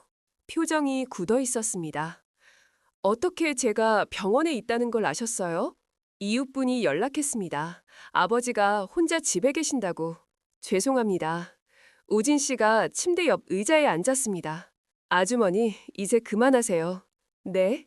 아버지를 요양원에 보냅시다. 이건 아주머니 혼자 감당할 수 있는 일이 아닙니다. 하지만 제가 끝까지 모신다고 약속했는데 약속은 무슨? 아버지도 쓰러지고 아버지도 위험하면 무슨 소용입니까? 오진 씨가 서류 봉투를 꺼냈어요. 요양원 입소 동의서입니다. 여기 서명하세요. 오진 씨, 그리고 이것도요. 또 다른 서류를 내밀었습니다. 이혼 조정 신청서. 이혼? 이호요? 네, 재혼 2년도 안 됐잖아요. 재산 분할 포기하시면 빠르게 끝낼 수 있습니다. 손이 떨렸습니다. 서류를 받을 수가 없었어요. 왜 이혼까지? 아버지 병원비, 요양원비는 저희가 부담하겠습니다. 대신 아주머니는 나가주세요. 이게 서로를 위한 길입니다. 제가 그래도 남편인데 2년도 안 된 남편입니다. 그리고 이미 아버지는 아주머니를 기억하지도 못하시잖아요. 그 말이 가장 아팠습니다. 사실이었으니까요. 일주일 드리겠습니다. 생각해보세요. 우진 씨가 서류를 침대 위에 놓고 나갔어요. 혼자 남았습니다. 서류를 봤어요. 요양원 입소 동의서, 이혼 조정 신청서. 눈물이 나왔습니다. 내가 정말 끝까지 못 지키는구나. 일주일 후 퇴원했습니다. 집에 돌아갔을 때 영호 씨는 침대에 누워 계셨어요. 이웃 아주머니가 돌봐주셨다고 했습니다. 여보, 제가 왔어요. 영호 씨가 저를 봤어요. 당신 누구세요? 니숙이에요. 당신 아내. 아내. 내 아내는 죽었는데. 또 그 말이었습니다. 며칠을 고민했습니다. 잠도 못 자고 밥도 못 먹고 결국 서류에 서명했습니다. 2장 모두에. 요양원을 알아봤어요. 우진 씨가 추천한 곳이었습니다. 입소 날짜를 잡았습니다. 일주일 후. 그 일주일이 가장 힘들었어요. 매일 영호 씨를 보면서 이게 마지막일지도 몰라 생각했습니다. 입소 날이 왔습니다. 아침부터 영호 씨 짐을 쌌어요. 옷가지, 세면도구, 약. 우진 씨가 차를 끌고 왔습니다. 아버지, 가시죠. 영호 씨를 부축해서 현관으로 나갔어요. 그때였습니다. 영호 씨가 제 손을 잡았어요. 날 어디 데려가는 거야? 좋은 곳이에요. 거기서 편히 지내실 수 있어요. 좋은 곳? 어딘데? 요양원이에요. 영호 씨 손에 힘이 들어갔습니다. 요양원? 날 버리는 거야? 가슴이 찢어지는 것 같았습니다. 아니에요. 여보가 좋아질 때까지만 잠깐만. 거짓말. 다들 날 버려. 우진이도 당신도. 아니에요. 제가 매일 찾아뵐게요. 매일. 하지만 영호 씨는 고개를 저었어요. 거짓말. 다 거짓말. 우진 씨가 아버지를 부축해서 차에 태웠습니다. 뒷좌석 창문으로 영호 씨가 저를 봤어요. 눈물을 흘리고 계셨습니다. 차가 출발했습니다. 점점 멀어졌어요. 저는 그 자리에 서서 차가 보이지 않을 때까지 봤습니다. 다리에 힘이 풀려서 주저앉았어요. 미안해. 여보, 미안해. 집으로 돌아왔습니다. 텅 빈 집. 영호 씨 물건들이 그대로 있었어요. 안경, 신문, 슬리퍼. 거실에 앉아서 한참을 울었습니다. 저녁이 됐습니다. 혼자 밥을 먹으려니 넘어가지 않았어요. 책상 앞에 앉았습니다. 이혼 조정 신청서를 꺼냈어요. 펜을 들었습니다. 손이 떨려서 글씨가 써지지 않았습니다. 정말 이혼하는 게 맞는 걸까? 하지만 우진 씨 말이 맞았어요. 영호 씨는 이미 저를 기억하지 못했습니다. 그리고 저는 더 이상 버틸 힘이 없었어요. 미안해요, 여보. 저도 더는 못 버티겠어요. 서명했습니다. 떨리는 손으로 강미숙 3글자를 쓰는데 한참 걸렸어요. 다음 날 법원에 제출했습니다. 창구 직원이 서류를 받더니 도장을 찍었어요. 접수됐습니다. 조정 날짜는 문자로 발송됩니다. 감사합니다. 법원을 나왔습니다. 가을 하늘이 맑았어요. 하지만 제 마음은 맑지 않았습니다. 결국 이렇게 끝나는구나. 집으로 돌아오는 버스 안에서 창밖을 봤어요. 거리의 사람들은 행복해 보였어요. 하지만 저는 세상에서 가장 불행한 사람 같았어요. 2년 결혼, 6개월은 행복했고 나머지는 지옥이었어. 그날 밤 침대에 누워서 생각했습니다. 이혼하면 난 뭐지? 66살, 혼자, 또 외로워지는 거야. 하지만 돌아갈 수는 없었어요. 제 몸도 마음도 한계였으니까요. 조정 날짜가 잡혔습니다. 석 달 후. 그 석 달을 기다리는 동안 무슨 일이 생길 줄은 몰랐습니다. 그 여름날 지하철역에서 영호 씨를 다시 만나게 될 줄은요. 그날을 평생 잊을 수 없을 겁니다. 여름이 한창이던 8월 마지막 주였어요. 폭염이 계속되고 있었습니다. 그날 아침 법원에 갔었어요. 이혼 조정 신청서를 제출하러요. 접수 창구 앞에 섰을 때 손이 떨렸습니다. 서류가 후들거렸어요. 정말 내가 이걸 내는구나. 직원이 물었습니다. 이혼 조정 신청이시죠? 네. 여기 서명하시고 도장 찍으세요. 펜을 들었습니다. 손이 떨려서 글씨가 삐뚤삐뚤했어요. 서명했습니다. 강미숙. 도장을 찍었습니다. 쿵. 접수 완료됐습니다. 조정 날짜는 문자로 발송됩니다. 네, 감사합니다. 접수증을 받아들고 법원을 나왔습니다. 계단을 내려오는데 다리에 힘이 풀렸어요. 난간을 붙잡고 한참 서 있었습니다. 결국 이렇게 끝나는구나. 2년 결혼이. 하늘을 봤어요. 구름 한 점 없이 맑았습니다. 너무 맑아서 오히려 슬펐어요. 집에 갈 수 없었습니다. 텅 빈 집에 혼자 있고 싶지 않았어요. 그래서 일을 나갔습니다. 요양보호사 일. 다른 집 할머니를 돌보는 일이었어요. 일을 하는 내내 정신이 없었습니다. 자꾸 실수했어요. 미숙 씨, 괜찮아요? 오늘 많이 피곤해 보이네요. 아, 죄송합니다. 정신이 좀. 무슨 일 있어요? 아니에요. 괜찮습니다. 하지만 괜찮지 않았어요. 계속 남편 생각이 났습니다. 지금 요양원에서 뭐 하고 계실까? 밥은 드셨을까? 나를 찾진 않을까? 오후 6시에 일이 끝났습니다. 퇴근길이었어요. 지하철 2호선을 탔습니다. 강남역에서 내렸어요. 사람들이 우르르 쏟아져 나왔습니다. 퇴근 시간이라 복잡했어요. 계단을 올라가고 있었습니다. 몸도 마음도 지쳐서 한 걸음씩 천삼이 올라갔어요. 오늘 아침에 이혼 서류 냈는데 이제 정말 끝이구나. 처음부터 잘못된 결혼이었나. 그때였습니다. 쿵! 앞에서 둔탁한 소리가 났어요. 무거운 게 넘어지는 소리. 사람들이 비명을 질렀습니다. 아, 사람 쓰러졌어요. 어떡해? 계단 중간쯤에 한 노인이 쓰러져 있었어요. 사람들은 다 멈춰 섰습니다. 하지만 아무도 다가가지 않았어요. 다들 스마트폰을 꺼냈습니다. 사진 찍고 영상 찍고. 누구 119 불러주세요. 누군가 소리쳤어요. 하지만 여전히 아무도 쓰러진 노인에게 가지 않았습니다. 저는 몸이 먼저 움직였습니다. 20년 요양보호사 생활, 몸에 배어 있었던 거예요. 사람들 사이를 비집고 올라갔습니다. 비켜주세요. 제가 요양보호사예요. 쓰러진 노인 옆에 무릎을 꿇었습니다. 맥박부터 확인하려고 손을 뻗었어요. 그런데 얼굴을 본 순간 온몸이 얼어붙었습니다. 남편이었어요. 박영호, 제 남편. 여보? 요양원에 있어야 할 사람이 왜 여기 있는 건지, 어떻게 나온 건지 머릿속이 하얗게 됐습니다. 손이 떨렸어요. 맥박을 짚었습니다. 약하게 뛰고 있었습니다. 하지만 호흡이 없었어요. 얼굴이 점점 파래지고 있었습니다. 안 돼. 숨을 안 쉬어. 주변 사람들이 웅성거렸습니다. 저 사람 보호자예요? 아니, 모르는 사람 같은데? 그럼 왜 저래? 머릿속이 복잡했습니다. 오늘 아침에 이혼 서류 냈는데 이제 우리는 남이 되는 건데 내가 구해야 하나? 우진 씨는 날 싫어해. 만약 내가 구하면 재산 노린다고 생각하지 않을까? 이혼하려는 사람이 무슨 자격으로. 하지만 남편의 입술이 더 파래지고 있었어요. 숨이 완전히 멎으려 하고 있었어요. 아니야, 사람이 먼저야. 남편이든 남이든 일단 사람 목숨이 먼저야. 내가 20년 요양보호사 했는데 사람이 죽어가는 걸 보고만 있을 순 없어.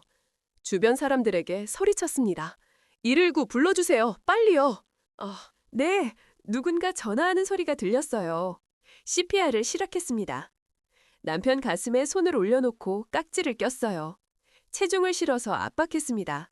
하나, 둘, 셋, 넷, 다섯. 30까지 세면서 압박했어요. 그리고 인공호흡을 2번. 다시 가슴 압박. 하나, 둘, 셋, 넷, 다섯. 1분이 지났습니다.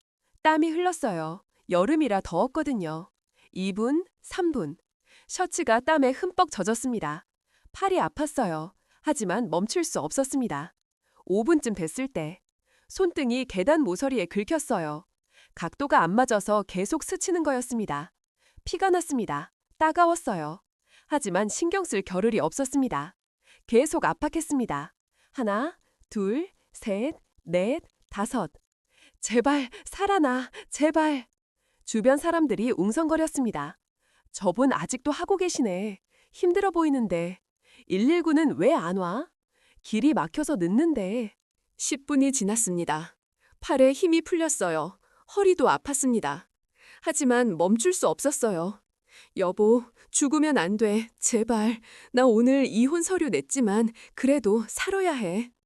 13분, 14분. 손등에서 피가 흘렀어요. 계단에 붉은 자국이 생겼습니다. 하지만 멈추지 않았습니다. 15분쯤 됐을 때 남편의 가슴이 움직였습니다. 스스로 숨을 쉬기 시작한 거예요. 살아났어, 살아났어. 구급차 사이렌 소리가 들렸습니다. 멀리서 빨간 불빛이 보였어요. 다행이다, 살았어. 구급대원들이 뛰어왔습니다. 비켜주세요. 들 것을 가져왔어요. 한 분이 제게 물었습니다. 보호자이세요? 입이 떨어지지 않았습니다. 제가 보호자인가요? 오늘 아침에 이혼 서류 낸 사람이 보호자라고 할 수 있나요? 아니요, 그냥 지나가다가 본 사람이에요. 그럼 환자분 신원은 아세요? 아니요, 모릅니다. 거짓말이었습니다. 하지만 어떻게 말할 수 있었겠어요. 연락처라도 남겨주세요. 나중에 연락드리겠습니다.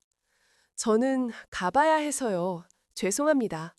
뒤로 물러났습니다. 사람들 틈으로 빠져나갔어요. 구급대원들이 남편을 들것에 실었습니다. 산소 마스크를 씌우고 링거를 꼽고 구급차에 실었어요. 사이렌을 울리며 떠났습니다.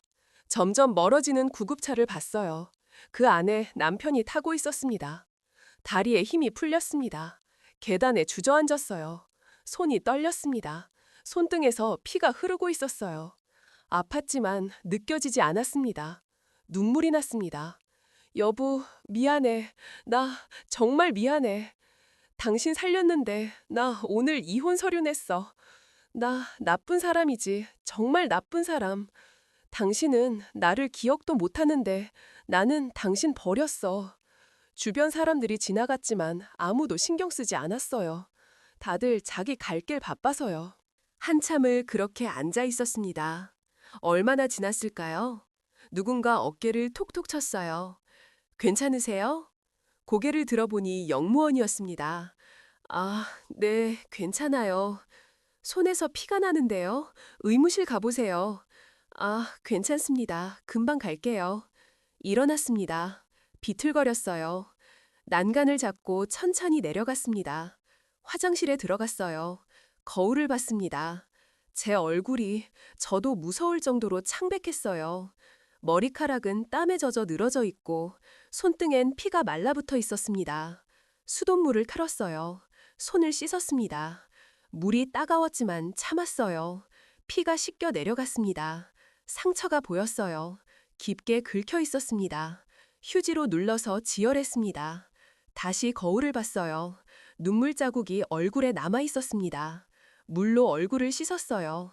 이제 어떻게 하지? 집에 가야 하는데, 집에 가면 또 혼자인데. 화장실을 나와 지하철을 탔습니다. 집으로 가는 길, 창밖을 봤어요. 어둠이 내리고 있었습니다. 여보는 병원에서 치료받고 있겠지. 살아났을까? 우진 씨한테 연락 갔을까? 집에 도착했습니다. 현관문을 열고 들어갔어요. 텅 빈 집, 불을 켰습니다. 거실에 섰을 때 갑자기 무릎에 힘이 풀렸어요. 바닥에 주저앉았습니다. 그리고 소리내어 울었습니다. 여보, 미안해. 정말 미안해. 당신 살렸지는 나는 당신 버렸어. 나 정말 나쁜 사람이야. 한참을 울었습니다. 밤이 깊었습니다. TV를 켰어요. 뉴스가 나오고 있었습니다. 지하철역에서 쓰러진 70대 노인, 시민의 심폐소생술로 기적적 소생. 화면에 CCTV 영상이 나왔어요. 제 뒷모습이었습니다. CPR 하는 모습 15분 동안. 그분 덕분에 살았습니다. 정말 감사합니다. 구급대원 인터뷰가 나왔어요. 생명의 은인을 찾습니다. 환자 가족들이 꼭 만나고 싶다고 합니다. 화면에 연락처가 떴습니다. TV를 껐습니다. 연락해야 하나? 아니야, 할 수 없어. 이혼하려는 사람이 무슨 얼굴로 연락해. 재산 노린다고 오해받을 거야. 핸드폰을 내려놓았습니다. 침대에 누웠어요. 천장을 봤습니다. 여보, 살아서 다행이야. 그걸로 됐어. 나는 이제 당신 인생에서 사라질게. 그날 밤 잠이 오지 않았습니다. 그날 밤부터 석 달이 흘렀습니다. 여름이 지나고 가을이 왔어요. 낙엽이 떨어지기 시작했습니다. 매일 뉴스를 봤어요. 남편 소식이 나올까봐. 그날 밤 뉴스에 나왔던 기사를 인터넷에서 찾아봤습니다. 강남역에서 쓰러진 78세 남성 시민 CPR로 기적 생還. 기사를 읽었어요.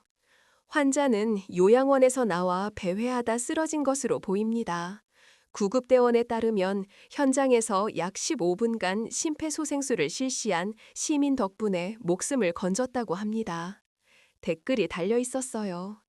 은인 찾아서 꼭 감사 인사 드려야 합니다. 15분 CPR, 보통 체력으로는 힘든데 대단하시네요.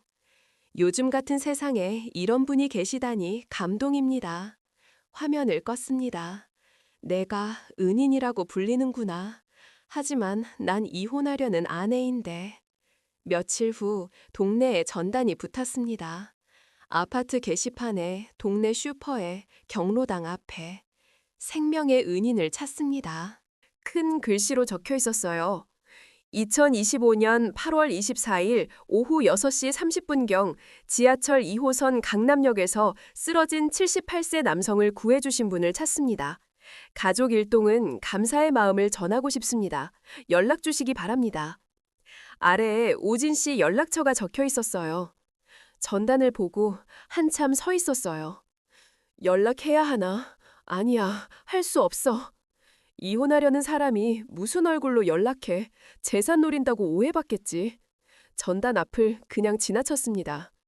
일주일 후 또 다른 전단이 붙었어요. 단곡히 부탁드립니다. 아버지의 생명을 구해주신 분을 찾고 있습니다.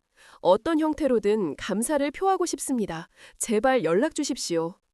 우진 씨가 간절히 찾고 있었습니다. 하지만 전 연락할 수 없었어요. 한 달이 지났습니다. 법원에서 문자가 왔어요. 이혼 조정일자가 확정되었습니다. 11월 28일 오전 10시 30분 서울가정법원 3층 제2조정실. 석 달 후였습니다. 그날부터 하루하루가 무거웠어요. 정말 이혼하는구나. 인연 결연이 이렇게 끝나는구나. 2달이 지났습니다. 거리에서 우연히 전단을 또 봤어요. 아직도 찾고 있습니다. 아버지를 구해주신 은인을 찾습니다. 같은 내용이었지만 글씨가 더 간절해 보였어요. 석 달째 찾고 있구나, 우진 씨가. 가슴이 아팠습니다. 어느 날 밤 혜진이한테 전화가 왔어요. 엄마, 이혼 조정일이 다음 주래요? 그래, 드디어 끝나네요. 다행이에요. 응. 엄마, 이혼하고 나면 저희 집으로 오세요. 같이 살아요.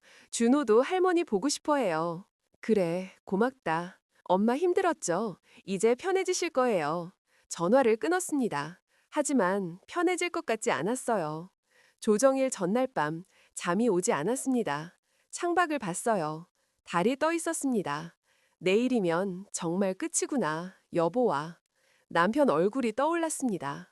처음 만났을 때 공원 벤치에서 같이 낙엽 보던 날. 결혼식 날 손잡고 들어가던 순간 행복했던 6개월 같이 산책하고 장 보고 TV 보던 시간 그리고 치매에 걸려 저를 알아보지 못하던 날 미안해요 여보 끝까지 지키겠다고 약속했는데 지키지 못해서 다음 날 아침 조정일이었습니다. 검은색 옷을 입었어요. 왠지 밝은 옷을 입을 수 없었습니다. 가방에 서류를 넣었어요.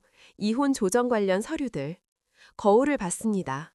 65세 여자, 헬쑥한 얼굴, 흰머리가 많이 보였어요.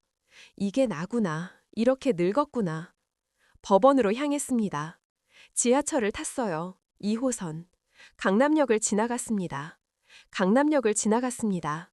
3달 전 그날 CPR 했던 계단이 보였어요. 여보, 그날 이후로 어떻게 지내세요? 건강하신가? 법원에 도착했습니다. 3층으로 올라갔어요. 복도에 사람들이 많았습니다. 다들 무거운 표정이었어요. 제2 조정실 앞. 초록색 플라스틱 의자에 앉았습니다. 시계를 봤어요. 10시 20분.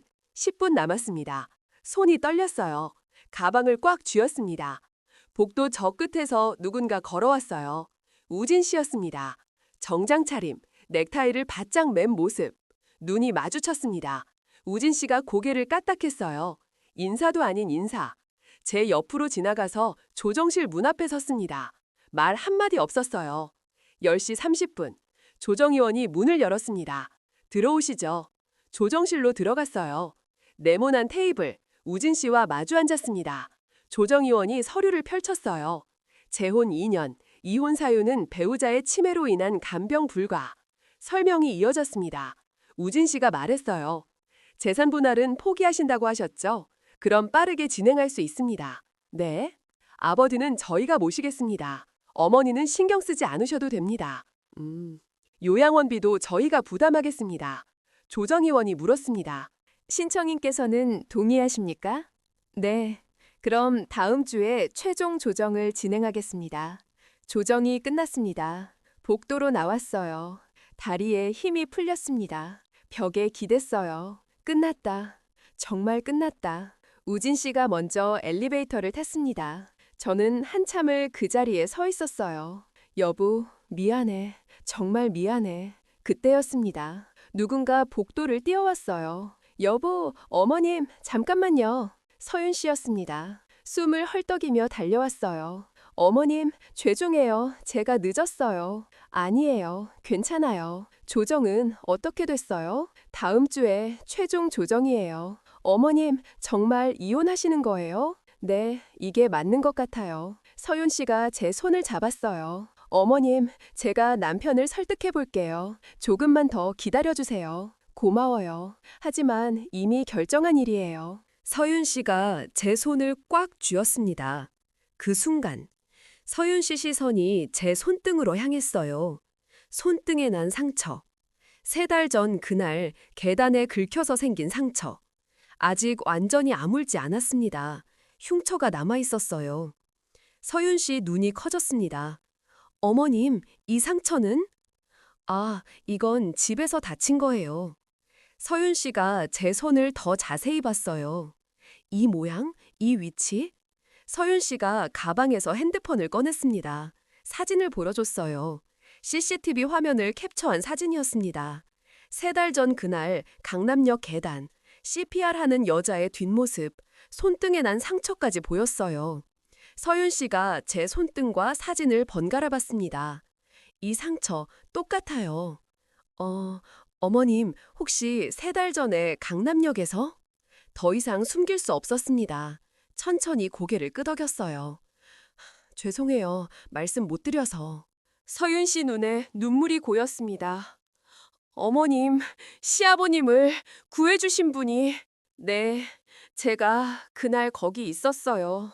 서윤 씨가 그 자리에서 무릎을 꿇었습니다. 법원 복도 한가운데에서요.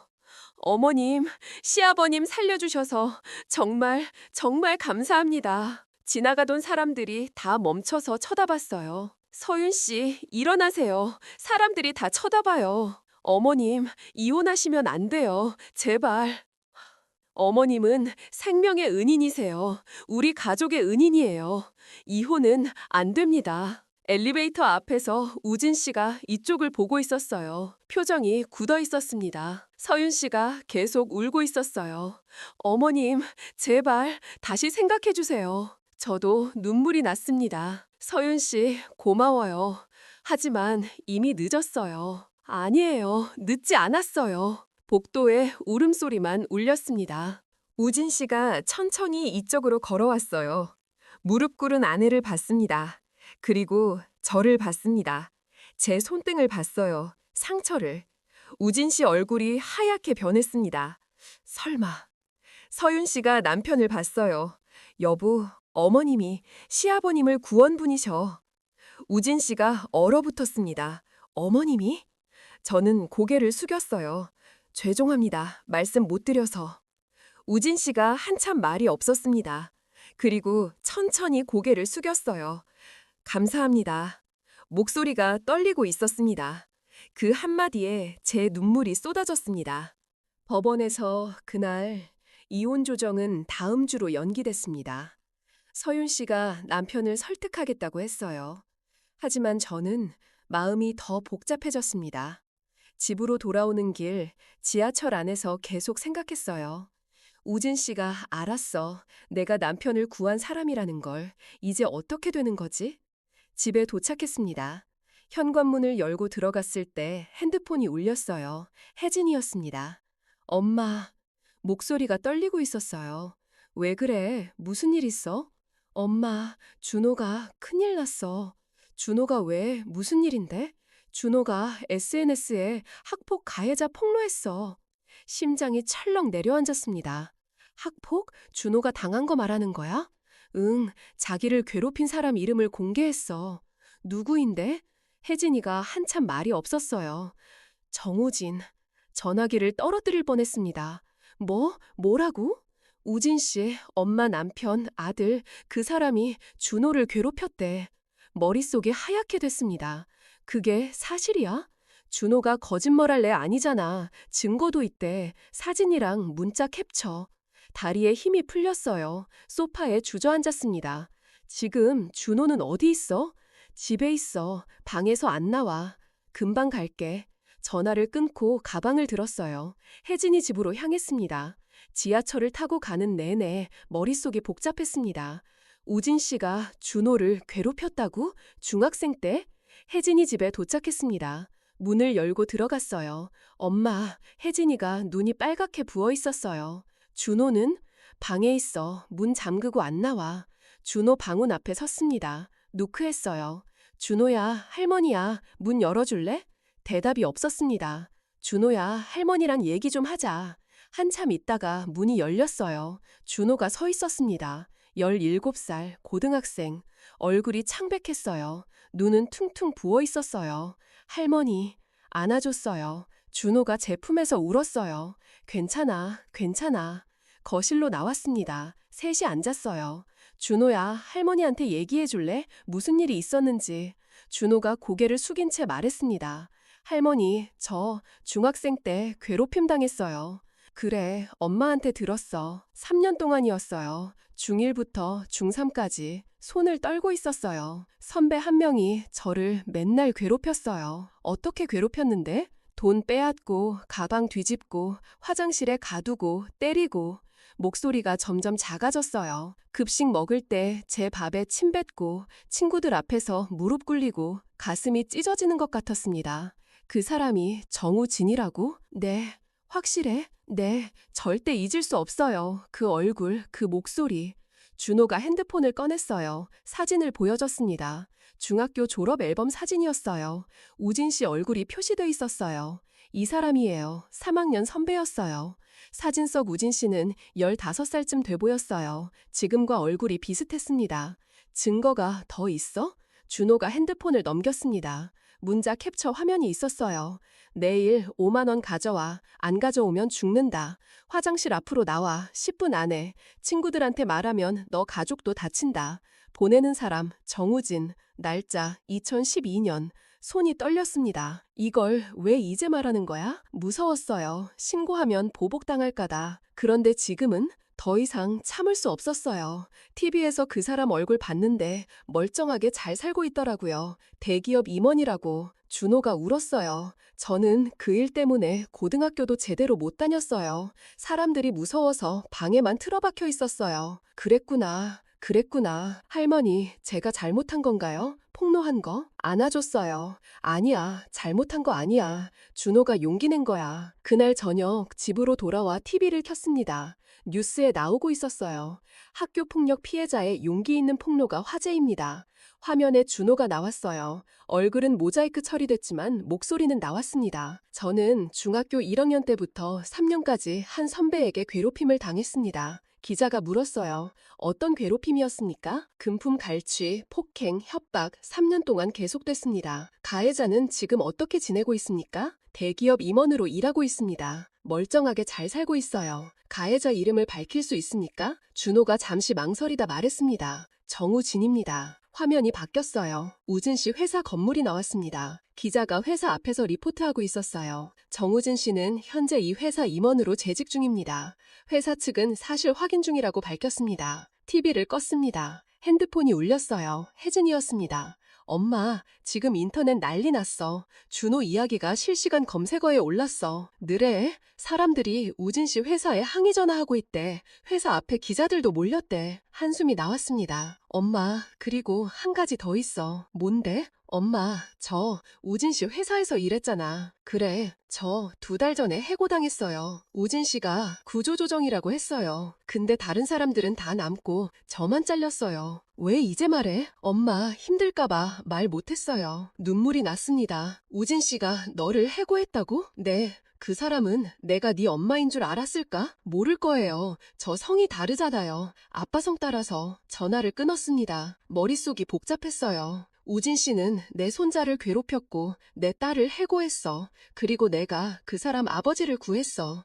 이게 무슨 운명인지. 다음 날 아침 혜진이한테서 또 전화가 왔어요. 엄마, 준호가 우진 씨 회사 앞에서 시위하고 있어. 뭐? 지금 당장 오세요. 빨리. 급히 옷을 입고 나갔습니다. 우진 씨 회사로 향했어요. 회사 앞에 도착했을 때 사람들이 많이 모여 있었습니다. 기자들, 카메라, 구경하는 사람들. 그 한가운데 준호가 서 있었어요. 손에 피켓을 들고 있었습니다. 정우진은 중학교 때 나를 괴롭힌 가해자입니다. 기자들이 준호에게 질문하고 있었어요. 사진을 찍고 영상을 찍고 준호 옆으로 다가갔습니다. 준호야, 할머니, 이러면 너만 다쳐. 괜찮아요. 전 더 이상 숨고 싶지 않아요. 그때였습니다. 회사 건물 문이 열렸어요. 우진 씨가 나왔습니다. 정장 차림, 표정이 굳어 있었어요. 우리 눈이 마주쳤어요. 우진 씨가 준호를 봤어요. 피켓을 봤습니다. 그리고 저를 봤어요. 얼굴이 하얗게 변했습니다. 저 아이가 어머님 손자. 저는 고개를 끄덕였습니다. 우진 씨가 그 자리에 얼어붙었어요. 기자들이 우진 씨에게 몰려들었습니다. 정우진 씨, 학폭 사실이 맞습니까? 피해자에게 사과할 의향이 있습니까? 우진 씨는 대답하지 못했어요. 그냥 저를 보고 있었습니다. 그 눈빛에 모든 게 담겨 있었습니다. 제가 어머님 손자를 괴롭혔다는 건가요? 제가 어머님 딸을 해고했다는 건가요? 그런데 어머님은 제 아버지를 구하셨다는 건가요? 우진 씨가 무릎이 꺾였어요. 회사 앞 계단에 주저앉았습니다. 기자들 플래시가 터졌어요. 그 모습을 보면서 저도 눈물이 났습니다. 이 모든 게 어떻게 이렇게 얽힌 거지? 그날 오후 우진 씨한테서 전화가 왔습니다. 어머님, 한번 뵙고 싶습니다. 제발. 목소리가 떨리고 있었어요. 어디서요? 조용한 곳으로 말씀드릴 게 있습니다. 저녁 7시 동네 카페에서 만났습니다. 구석 자리에 우진 씨가 앉아 있었어요. 서윤 씨도 함께였습니다. 다가갔을 때 우진 씨가 벌떡 일어났습니다. 어머님, 앉으세요. 세 사람이 마주 앉았어요. 한참 침묵이 흘렀습니다. 우진 씨가 먼저 입을 열었어요. 어머님, 제가 정말 말을 잇지 못했어요. 목이 메는 것 같았어요. 제가 어머님 손자를 괴롭혔다는 걸 오늘 알았습니다. 아니, 알았다기보다는 기억이 났습니다. 우진 씨가 고개를 숙였어요. 중학교 3학년 때 후배 하나를 괴롭혔습니다. 3년 동안. 돈을 빼앗고 폭력을 휘둘렀습니다. 제가 최악이었습니다. 손이 떨리고 있었어요. 당시엔 별 생각 없이 했습니다. 장난이라고 생각했어요. 하지만 목소리가 점점 작아졌습니다. 그 아이가 어머님 손자였다는 걸 오늘 알았습니다. 우진 씨가 고개를 들었어요. 눈이 빨갛게 충혈돼 있었습니다. 어머님, 죄송합니다. 정말 용서받을 수 없는 짓을 했습니다. 아니, 제가 어머님 따님도 해고했습니다. 2달 전에. 알고 계셨어요? 제 딸인 줄? 아니요, 몰랐습니다. 구조조정 대상자 명단에 있어서 그냥 승인했습니다. 한숨이 나왔습니다. 하지만 그것도 제 잘못입니다. 사람을 숫자로만 봤습니다. 서윤 씨가 남편 손을 잡았어요. 우진 씨가 계속 말했습니다. 그런데 어머님은 제 아버지를 구하셨습니다. 왜입니까? 왜 구하셨습니까? 사람이니까요. 그냥 사람이 죽어가고 있었으니까요. 하지만 어머님은 그날 아침에 이혼 서류를 내셨잖아요. 어떻게 아세요? 서류를 봤습니다. 법원에서. 날짜가 8월 24일이더군요. 그날 오후에 아버지가 쓰러지셨고 우진 씨가 눈물을 닦았어요. 이혼하려던 남편을 왜 구하셨습니까? 한참 침묵했습니다. 천천히 말했어요. 저도 죄인입니다. 남편을 버렸어요. 치매 걸렸다고, 간병 힘들다고, 요양원에 보내고 이혼 서류 냈어요. 목이 메었습니다. 하지만 쓰러진 사람을 보는 순간 그냥 사람이었어요. 남편도 남도 아니고 그냥 죽어가는 사람. 눈물이 났습니다. CPR 하면서 생각했어요. 나 정말 나쁜 사람이구나. 이혼 서류 낸 사람이 무슨 자격으로.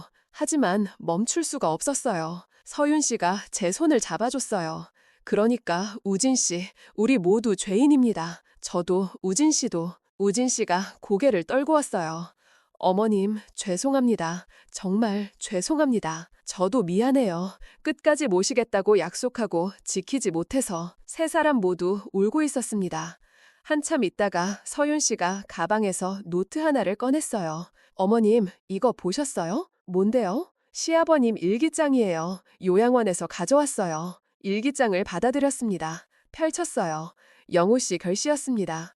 삐뚤빼뚤하지만 간신히 읽을 수 있었어요. 2025년 8월 20일 미숙이 보고 싶다. 왜 안 오지? 나를 버린 건가? 2025년 8월 22일 집에 가고 싶다. 미숙이 만나고 싶다.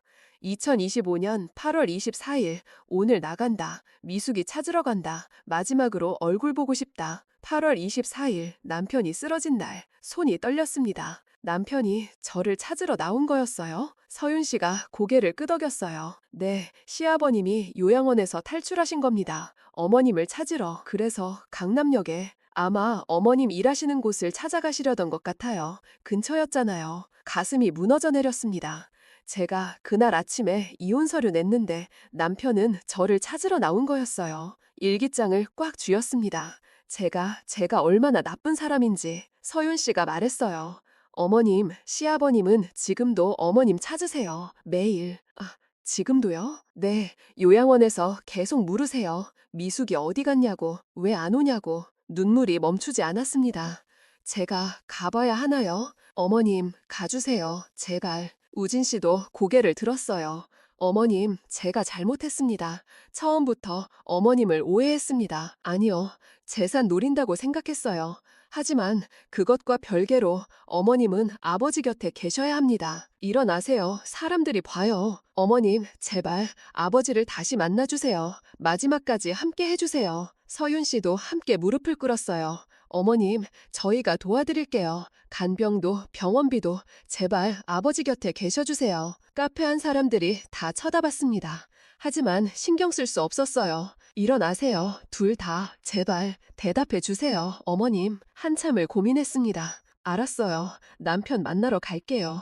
2사람이 고개를 들었어요. 하지만 조건이 있어요. 말씀하세요. 우진 씨, 제 손재한테 사과하세요. 직접 만나서 진심으로. 우진 씨가 고개를 끄덕였어요. 네, 그렇게 하겠습니다. 그리고 제 딸 복직시켜주세요. 부탁이에요. 알겠습니다. 당장 조치하겠습니다. 그럼 저도 남편 만나러 가겠습니다. 세 사람이 일어났습니다. 우진 씨가 말했어요. 어머님, 감사합니다. 정말 감사합니다. 아니에요. 제가 해야 할 일이에요. 처음부터 카페를 나왔습니다. 밤 하늘을 봤어요. 별이 보였습니다. 여보, 이제 만나러 갈게요. 조금만 기다려요. 그날 밤 집에 돌아와 영호 씨 일기장을 다시 읽었습니다. 한 장 한 장. 미숙이 보고 싶다. 왜 안 오지? 나를 버린 건가? 마지막으로 얼굴 보고 싶다. 매 페이지마다 제 이름이 있었어요. 눈물이 멈추지 않았습니다. 여보, 미안해. 정말 미안해. 내일 꼭 갈게려. 일기장을 가슴에 안았습니다. 그리고 밤새 잠들지 못했습니다. 다음 날 아침이었습니다. 우진 씨한테서 전화가 왔어요. 어머님, 오늘 손자분을 만나러 가려고 합니다. 혼자 가실 거예요? 네, 제가 해야 할 일이니까요. 아니에요. 제가 같이 갈게요. 어머님까지요? 우진 씨 혼자 가면 혜진이가 문 안 열어줄 거예요. 오전 10시 혜진이 집 앞에서 만났습니다. 우진 씨는 정장이 아니라 평상복을 입고 왔어요. 손에는 편지 봉투를 들고 있었습니다. 준비되셨어요? 제가 물었어요. 아니요. 준비 같은 건 할 수 없었습니다. 하지만 가야죠. 현관 앞에 섰습니다. 초인종을 눌렀어요. 한참 있다가 인터폰으로 혜진이 목소리가 들렸습니다. 누구세요? 혜진아, 엄마야. 엄마? 왜요? 문 좀 열어줘. 할 얘기가 있어. 혹시 그 사람이랑 같이 오신 거예요? 그래, 근데 얘기 좀 들어줘. 싫어요. 못 들어와요. 우진 씨가 인터폰에 대고 말했습니다. 혜진 씨, 정우진입니다. 제발 기회를 주세요. 기회는 무슨, 내 아들 괴롭힌 사람이. 알고 있습니다. 그래서 사과하러 왔습니다. 제발 문 열어주세요. 한참 침묵이 흘렀습니다. 엄마도 같이 계시는 거죠? 그래, 같이 있어. 들어오세요. 근데 준호가 거부하면 바로 나가셔야 해요. 알았어. 문이 열렸습니다. 엘리베이터를 타고 올라갔어요. 우준 씨 손이 떨리고 있었습니다. 긴장되세요? 제가 물었어요. 네, 솔직히 무섭습니다. 제가 저지른 일이 얼마나 큰 상처였는지. 하지만 피할 순 없죠. 네, 피하면 안 됩니다. 초인종을 눌렀습니다. 혜진이가 문을 열었어요. 표정이 굳어 있었습니다. 들어오세요. 거실로 들어갔습니다. 준호는 보이지 않았어요. 준호는 방에 있어요. 나오기 싫다고. 준호 방 앞으로 갔습니다. 문이 잠겨 있었어요. 준호야, 할머니야, 문 열어줄래? 싫어요. 준호야, 우진 씨가 사과하러 왔어. 한 번만 얘기 들어줘. 사과는 무슨, 10년 지났는데 무슨 사과예요. 목소리가 떨리고 있었어요. 우진 씨가 문 앞에 섰습니다. 준호, 정우진입니다. 안에서 숨소리가 멎는 게 느껴졌어요. 나가세요. 가겠습니다. 하지만 한마디만 들어주세요. 제가 당신을 괴롭혔습니다. 중학교 때 3년 동안. 알아요. 변명하지 않겠습니다. 제가 가해자입니다. 용서받을 수 없는 짓을 했습니다. 우진 씨 목소리가 떨렸어요. 돈을 빼앗고 폭력을 휘둘렀습니다. 당신을 무릎 꿇렸습니다. 친구들 앞에서 망신을 졌습니다. 문 안에서 흐느끼는 소리가 들렸어요. 당신 인생을 망쳤습니다. 고등학교도 제대로 못 다니게 만들었습니다. 왜 이제야 오셨어요? 준호가 울고 있었어요. 10년이 지났어요. 저는 그 시간을 지옥같이 살았어요. 죄송합니다. 정말 죄송합니다. 우진 씨가 문 앞에 무릎을 꿇었습니다. 준호, 문 열어주세요. 제발 당신 얼굴 보고 사과하고 싶습니다. 한참 있다가 문이 열렸어요. 준호가 서 있었습니다. 얼굴이 눈물로 범벅이었어요. 우진 씨를 봤습니다. 그리고 뒤로 물러났어요. 무서워요. 아직도 무서워요. 우진 씨가 고개를 떨궜어요. 그럴 겁니다. 당연합니다. 거실로 나왔습니다. 모두 소파에 앉았어요. 준호는 엄마 옆에 바짝 붙어 앉았습니다. 우진 씨가 편지 봉투를 꺼냈어요. 이건 제가 쓴 사과문입니다. 읽어드려도 될까요? 혜진이가 차갑게 말했습니다. 사과문 같은 건 필요 없어요. 진짜 미안하면 처벌받으세요. 경찰서 가세요. 그렇게 하겠습니다. 뭐? 처벌받겠습니다. 준호가 원한다면 법정에 서겠습니다. 혜진이가 놀란 표정이었어요. 정말 그렇게 할 거예요? 네, 제가 저지른 일에 대한 대가를 치러야 합니다. 우진 씨가 준호를 봤어요. 준호? 당신이 원한다면 저를 고소하세요. 학교폭력 가해자로 처벌받겠습니다. 준호가 고개를 들었어요. 정말요? 네, 진심입니다. 직장도 잃을 수 있는데? 알고 있습니다. 그래도 괜찮습니다. 혜진이가 분노하며 말했습니다. 당연하죠. 내 아들 인생 망친 사람이 멀쩡하게 잘 살면 안 되죠. 죄송합니다. 죄송하다고 다해요? 준호가 얼마나 힘들게 살았는지 알아요? 혜진이가 울기 시작했어요. 학교도 못 가고 친구도 못 만들고 방에만 틀어박혀서 매일 악몽 꾸고. 죄송합니다. 우울증 약 먹어요. 공황장애도 있어요. 다 당신 때문이에요. 우진 씨가 아무 말도 못했습니다. 그냥 고개만 숙이고 있었어요. 제가 말했습니다. 혜진아, 진정해. 엄마는 왜 이 사람 편을 들어요? 편드는 거 아니야. 하지만 우진 씨가 진심으로 사과하러 온 거잖아. 사과로 다 되는 줄 알아요? 안 돼. 당연히 안 돼. 하지만 시작은 할 수 있잖아.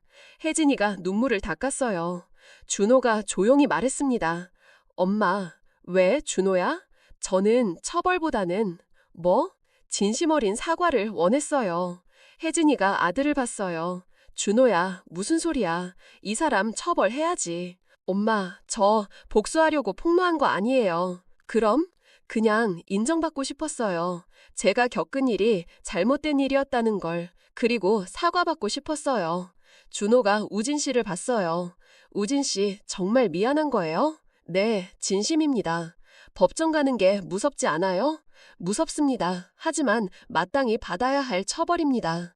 준호가 한참 생각하더니 말했습니다. 법정은 안 갈래요. 준호야, 대신 조건이 있어요. 뭐? 말씀하세요. 다시는 다른 사람 괴롭히지 마세요. 그리고 학교폭력 예방활동 하세요. 가해자로서 증언하세요. 우진 씨가 고개를 들었어요. 제가 그런 자격이? 자격 없죠. 하지만 그게 더 의미 있잖아요. 가해자가 변했다는 걸 보여주는 거. 눈물이 났습니다. 우진 씨도 울고 있었어요. 알겠습니다. 그렇게 하겠습니다. 평생 속죄하며 살겠습니다. 그리고 할머니 남편분 잘 모셔드려요. 할머니 혼자 힘들어하지 않게. 네, 꼭 그렇게 하겠습니다. 준호가 손을 내밀었어요. 용서는 아직 못해요. 하지만 앞으로 지켜볼게요. 정말 변하는지. 우진 씨가 떨리는 손으로 악수했습니다. 감사합니다. 정말 감사합니다. 두 사람의 손이 마주 잡혔습니다. 가해자와 피해자의 손. 완전한 용서는 아니었지만 시작이었습니다. 혜진이도 울고 있었어요. 준호야, 정말 괜찮은 거야? 응, 엄마, 괜찮아. 이제 좀 후련해. 우진 씨가 일어났습니다. 더 이상 택기치지 않겠습니다. 가보겠습니다. 현관으로 향했어요. 저도 따라 나왔습니다. 문 앞에서 우진 씨가 말했어요. 어머님, 준호는 정말 훌륭한 아이입니다. 고마워요. 제가 저런 아이를 괴롭혔다는 게 부끄럽습니다. 앞으로 잘하세요. 약속 지키세요. 네, 꼭 지키겠습니다. 엘리베이터를 타고 내려갔습니다. 밖으로 나왔을 때 우진 씨가 하늘을 봤어요. 어머님, 이제 아버지를 만나러 가시죠. 네, 이제 갈 수 있을 것 같아요. 제가 차로 모셔다 드리겠습니다. 고마워요. 차에 탔습니다. 요양원으로 향했어요. 창밖을 보면서 생각했습니다. 여보, 이제 만나러 가요. 오래 기다리게 해서 미안해요. 요양원에 도착했습니다. 실버케어 요양원. 영호 씨가 지내는 곳이었어요. 차에서 내렸을 때 다리가 떨렸습니다. 진짜 들어가는 거구나, 남편을 만나러. 우진 씨가 옆에서 말했어요. 어머님, 제가 같이 들어갈까요? 아니요, 혼자 갈게요. 이건 제가 해야 할 일이에요. 알겠습니다. 밖에서 기다리겠습니다. 요양원 입구로 들어갔습니다. 데스크에 간호사가 앉아 있었어요. 어떻게 오셨어요? 박영우 환자 만나러 왔어요. 아, 박영우 어르신 보호자이세요? 네, 아내입니다. 간호사가 놀란 표정을 지었어요. 아, 그동안 안 오셔서 저희가 죄송해요. 이제 왔어요. 203호입니다. 2층으로 올라가세요. 계단을 올라갔습니다. 한 계단 한 계단 천천히. 복도를 걸었어요. 201호, 202호, 203호 앞에 섰습니다. 문패에 적혀 있었어요. 박영호. 손을 문 손잡이에 올렸는데 떨렸습니다. 들어가면 남편이 있어. 날 알아볼까? 아니면 완전히 잊었을까? 한참을 그렇게 서 있었어요. 깊게 숨을 들이쉬고 문을 열었습니다. 작은 병실이었어요. 침대 하나, 의자 하나, 작은 창문. 침대에 누워 계신 분이 보였습니다. 영호 씨였어요. 몇 달 사이에 많이 수척해지셨습니다. 뺨이 들어갔고 머리카락은 더 휘어졌어요. 침대 옆으로 다가갔습니다. 영호 씨가 천장을 보고 계셨어요. 눈은 떠 있었지만 초점이 없었습니다. 여보, 소리내어 불렀습니다. 영호 씨가 고개를 천천히 돌렸어요. 저를 봤습니다. 한참 아무 반응이 없었어요. 여보, 저예요. 미숙이요. 눈물이 났습니다. 그때였습니다. 영호 씨 입이 천천히 열렸어요. 미숙? 네, 저예요. 왔어요. 미숙, 왔어? 눈에 눈물이 고였어요. 보고 싶었어. 왜 안 왔어? 무릎 꿇고 영호 씨 손을 잡았습니다. 미안해요, 여보. 늦게 와서 정말 미안해요. 괜찮아. 왔으니까 됐어. 영호 씨가 제 손을 꽉 쥐었어요. 힘이 약했지만 따뜻했습니다. 이제 안 갈 거지? 네, 안 가요. 매일 올게요. 약속해요. 고마워, 미숙. 그날부터 매일 요양원에 갔습니다. 아침 10시면 도착해서 저녁 6시까지 있었어요. 영호 씨 옆에 앉아서 손을 잡고 있었습니다. 말은 별로 안 했어요. 영호 씨가 말을 거의 못 하셨으니까요. 그냥 같이 있었습니다. 창밖을 같이 보고 음악을 같이 듣고 밥을 먹여드리고 어느 날은 옛날 사진을 가져갔어요. 결혼식 사진. 여보, 기억나요? 우리 결혼식 날. 영호 씨가 사진을 봤어요. 희미하게 웃으셨습니다. 예뻤어, 당신. 여보도 멋있었어요. 다시 결혼하고 싶어. 네, 저도요. 일주일이 지났습니다. 영호 씨 상태가 조금씩 나빠지고 있었어요. 식사를 거의 안 하셨습니다. 물도 잘 못 넘기셨어요. 의사 선생님이 말했습니다. 많이 안 좋아지셨습니다. 각오하셔야 할 것 같습니다. 얼마나 남았나요? 길어야 한 달. 가슴이 무너졌습니다. 한 달, 겨우 한 달. 하지만 매일 갔습니다. 하루도 빠지지 않고. 2주가 지났습니다. 영호 씨가 말을 거의 안 하셨어요. 눈만 뜨고 계셨습니다. 제 손을 잡고 계셨어요. 하루 종일. 여보, 제가 옆에 있어요. 혼자 아니에요. 영호 씨가 희미하게 웃으셨습니다. 3주째 되던 날, 영호 씨가 갑자기 말했어요. 미숙? 네, 여보. 고마워. 무엇이요? 나랑 결혼해줘서. 눈물이 났습니다. 그때였습니다. 저도 고마워요, 여보. 만나서 행복했어요. 나도 행복했어. 여보, 사랑해, 미숙. 그날 밤, 요양원에서 전화가 왔어요. 새벽 3시였습니다. 보호자님, 빨리 오세요. 환자분이 택시를 타고 달려갔습니다. 병실로 뛰어들어갔어요. 영호 씨가 침대에 누워 계셨어요. 숨을 가쁘게 쉬고 계셨어요. 여보, 침대 옆에 앉았습니다. 손을 잡았어요. 여보, 제가 왔어요. 미숙이 왔어요. 영호 씨가 눈을 뜨셨습니다. 저를 봤어요. 입이 움직였습니다. 소리는 안 났지만 입모양으로 알 수 있었어요. 사랑해. 저도 사랑해요, 여보. 영호 씨 손에 힘이 빠졌습니다. 솜소리가 점점 작아졌어요. 여보, 여보. 새벽 4시 17분. 영호 씨가 조용히 눈을 감으셨습니다. 여보, 여보. 간호사가 들어왔어요. 맥박을 확인했습니다. 고개를 저었어요. 임종하셨습니다. 영호 씨를 안았습니다. 여보, 미안해. 끝까지 못 지켜서 미안해. 한참을 울었습니다. 장례식은 3일장으로 치렀습니다. 서울 근처 장례식장, 작은 홀이었어요. 영정 사진은 결혼식 날 찍은 사진으로 했습니다. 웃고 계신 모습, 첫날. 우진 씨 가족이 왔어요. 서윤 씨도 아이들도. 우진 씨가 영정 앞에 절했습니다. 아버지, 죄송합니다. 이제야 제대로 인사드립니다. 울고 있었어요. 둘째 날, 혜진이가 왔습니다. 준호도 함께. 엄마, 괜찮으세요? 응, 괜찮아. 준호가 영정 앞에 절했어요. 할아버지, 편히 쉬세요. 혜진이와 준호도 울고 있었습니다. 셋째 날, 발인 날이었어요. 관을 운구차에 실었습니다. 화장터로 향했어요. 운구차를 따라가면서 생각했습니다. 여보, 이제 정말 보내는 거구나. 화장이 끝났습니다. 유골함을 받아들였어요. 작고 차가웠습니다.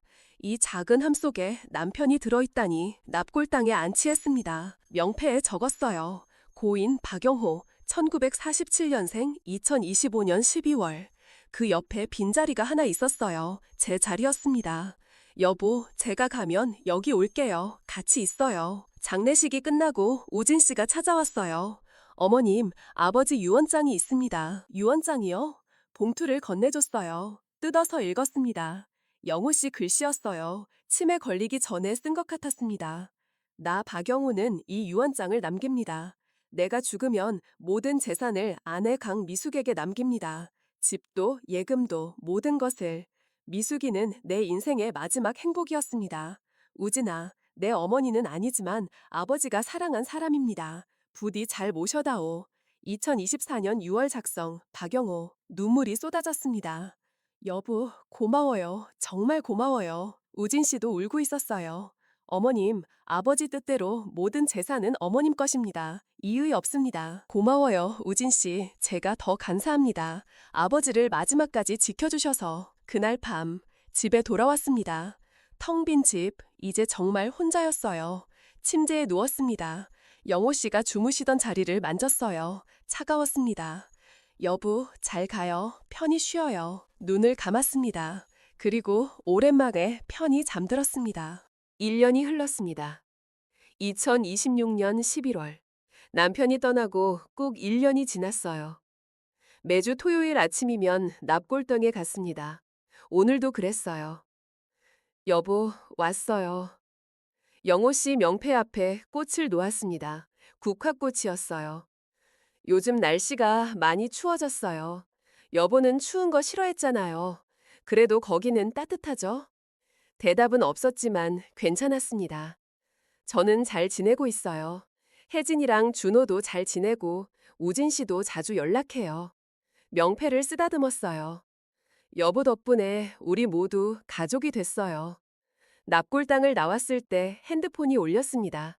우진 씨였어요. 어머님 안녕하세요. 우진 씨 잘 지내요? 네, 어머님은요? 나도 잘 지내. 오늘 아버지 기일이시죠? 제가 못 가서 죄송합니다. 지방 출장이라. 괜찮아요. 마음이 중요하지. 어머님, 생활비는 잘 받으셨어요? 이번 달 것도 보내드렸는데. 받았어요. 고마워요. 근데 너무 많이 보내지 마. 우진 씨도 살림 있잖아. 아닙니다. 아버지 유산도 어머님 거고 당연히 제가 모셔야죠. 고마워요. 정말. 어머님, 다음 주 토요일에 시간 되세요? 왜? 저희 집에서 식사 한번 하려고요. 혜진 씨 가족도 오기로 했어요. 가슴이 따뜻해졌습니다. 그래, 갈게. 좋습니다. 그럼 연락드릴게요. 전화를 끊고 미소가 지어졌어요. 1년 전만 해도 상상도 못했는데 이렇게 지내게 될 줄. 집으로 돌아왔습니다. 영호 씨 집. 이제 제 집이 됐어요. 유산으로 받았거든요. 거실에 영호 씨 사진이 걸려 있었습니다. 결혼식 날 사진. 여보, 오늘도 다녀왔어요. 저녁을 준비했어요. 혜진이랑 준호가 온다고 했거든요. 초인종이 울렸습니다. 엄마, 혜진이가 준호 데리고 왔어요. 어서 와, 밥 다 됐어. 와, 냄새 좋다. 엄마 된장찌개 오랜만이다. 식탁에 앉았습니다. 셋이서. 준호야, 요즘 학교는 어때? 좋아요, 할머니. 친구들도 많이 생겼어요. 준호가 올해 봄에 대학에 갔어요. 심리학과. 심리학과는 어때? 재밌어? 네, 제가 겪은 일들이 공부하는 데 도움이 돼요. 나중에 상담사가 되고 싶어요. 그래, 좋은 꿈이네. 학교폭력 피해자들 돕고 싶어요. 저처럼 힘든 사람들한테. 혜진이가 아들 어깨를 두드렸어요. 우리 준호 많이 컸다. 엄마 자랑스러워. 엄마는 요즘 회사 어때? 제가 물었어요. 좋아요. 복직하고 나서 일도 재밌고 우진 씨가 아니 상무님이 잘 챙겨주세요. 혜진이가 복직했어요. 우진 씨가 약속 지킨 거였죠. 그러잖아, 엄마. 다음 주 토요일에 우진 씨 댁 간다며? 응, 같이 가자고 하더라. 준호야, 너도 갈 거지? 네. 준호가 잠시 망설이다가 말했어요. 할머니, 우진 씨가 요즘 학교 다니면서 강연하신대요. 강연? 네, 학교폭력 예방 강연이요. 본인이 가해자였다는 거 공개하면서 가슴이 뭉클했습니다. 그래, 약속 지키는구나. 제가 다니는 대학에도 오셨어요. 지난주에. 너 괜찮았어? 처음엔 떨렸어요. 근데 진심으로 사과하시는 모습 보니까 조금 더 용서할 수 있을 것 같았어요. 준호야, 할머니, 저 이제 괜찮아요. 악몽도 많이 줄었어요. 약도 줄였어요. 눈물이 날 것 같았지만 참았어요. 다행이다. 정말 다행이야. 식사를 마치고 차를 마셨습니다. 혜진이가 말했어요. 엄마, 요즘 어때요? 혼자 사는 거? 괜찮아. 익숙해졌어. 외롭지 않아요? 가끔은 외롭지. 근데 여보 사진 보면서 얘기하고 너희들 만나고 그러면 괜찮아. 엄마, 우리 같이 살까요? 준호랑 셋이서. 아니야, 엄마는 여기가 좋아. 여보 흔적이 있는 곳이라서. 알겠어요. 며칠 후 토요일이 됐습니다. 우진 씨 집으로 갔어요. 혜진이랑 준호랑 같이.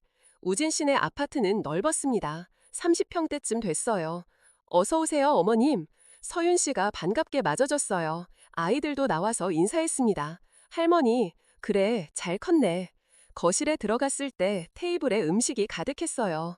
이렇게까지 안 해도 되는데. 아닙니다. 오랜만에 다 같이 모이는 거잖아요. 모두 식탁에 앉았습니다. 우진 씨 가족, 혜진이 가족, 그리고 저 10명이 넘었어요. 우진 씨가 말했습니다. 오늘 이렇게 모여서 감사합니다, 다들. 1년 전만 해도 상상도 못했습니다. 이렇게 한자리에 모이는 걸. 모두 조용히 듣고 있었어요. 제가 많은 잘못을 했습니다. 준호한테도, 혜진 씨한테도, 어머님한테도. 하지만 용서해 주셔서 감사합니다. 덕분에 저도 변할 수 있었습니다. 준호가 말했어요.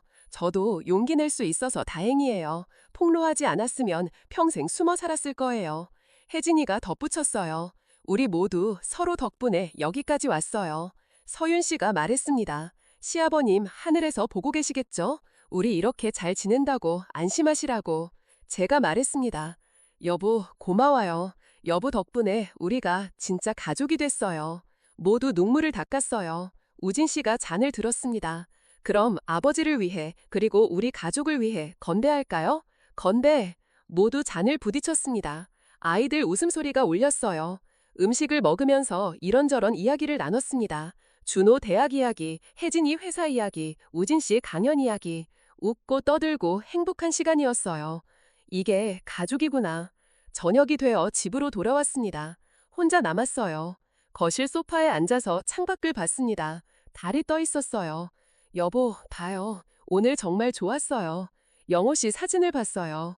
우진 씨도 혜진이도 준호도 다들 웃고 있었어요. 여보가 우리를 이어준 거예요. 고마워요. 핸드폰을 꺼내서 사진첩을 열었어요. 오늘 찍은 사진들이 있었습니다. 다 같이 찍은 단체 사진, 모두 웃고 있었어요. 여보, 우리 이제 진짜 가족이에요. 다음 주 토요일, 다시 납골당에 갔습니다. 꽃을 놓고 명패 앞에 앉았어요. 여보, 할 얘기가 많아요. 지난주에 우진 씨 집에 갔었어요. 다 같이 모여서 밥 먹었어요. 정말 행복했어요. 준호가 대학 잘 다니고 있어요. 친구도 많이 생겼대요. 약도 줄었대요. 혜진이는 회사에서 인정받고 있어요. 열심히 일하고 있어요. 우진 씨는 학교 다니면서 강연해요. 본인 잘못 인정하고 학생들한테 사과하고 정말 많이 변했어요. 명패를 쓰다듬었어요. 여보, 우리 처음엔 서로 남이었잖아요. 우진 씨네 가족이랑 혜진이네 가족. 근데 여보 덕분에 이제는 진짜 가족이 됐어요. 피는 안 섞였지만 마음은 섞였어요. 눈물이 났습니다. 여보, 고마워요. 저랑 결혼해줘서. 비록 2년밖에 못 살았지만 그 시간이 저를 바꿔놨어요. 여보 아니었으면 전 혼자 외롭게 늙었을 거예요. 딸이랑도 멀어졌을 거예요. 근데 여보 덕분에 저는 사랑받았고 용서받았고 가족을 얻었어요. 명패에 이마를 댔어요. 여보, 사랑해요. 정말 사랑해요. 여기서 편히 쉬어요. 저는 조금 더 살다가 여보한테 갈게요. 그때까지 기다려줘요. 한참을 그렇게 있다가 일어났습니다. 뒤돌아서 걸어 나왔어요. 납골당 문을 나설 때 뒤돌아봤습니다. 여보, 또 올게요. 다음 주에. 햇살이 따뜻했습니다. 가을 바람이 불었습니다. 낙엽이 떨어지고 있었습니다. 여보, 우리 행복해요. 그렇게 걸어갔습니다. 집으로, 가족이 기다리는 곳으로.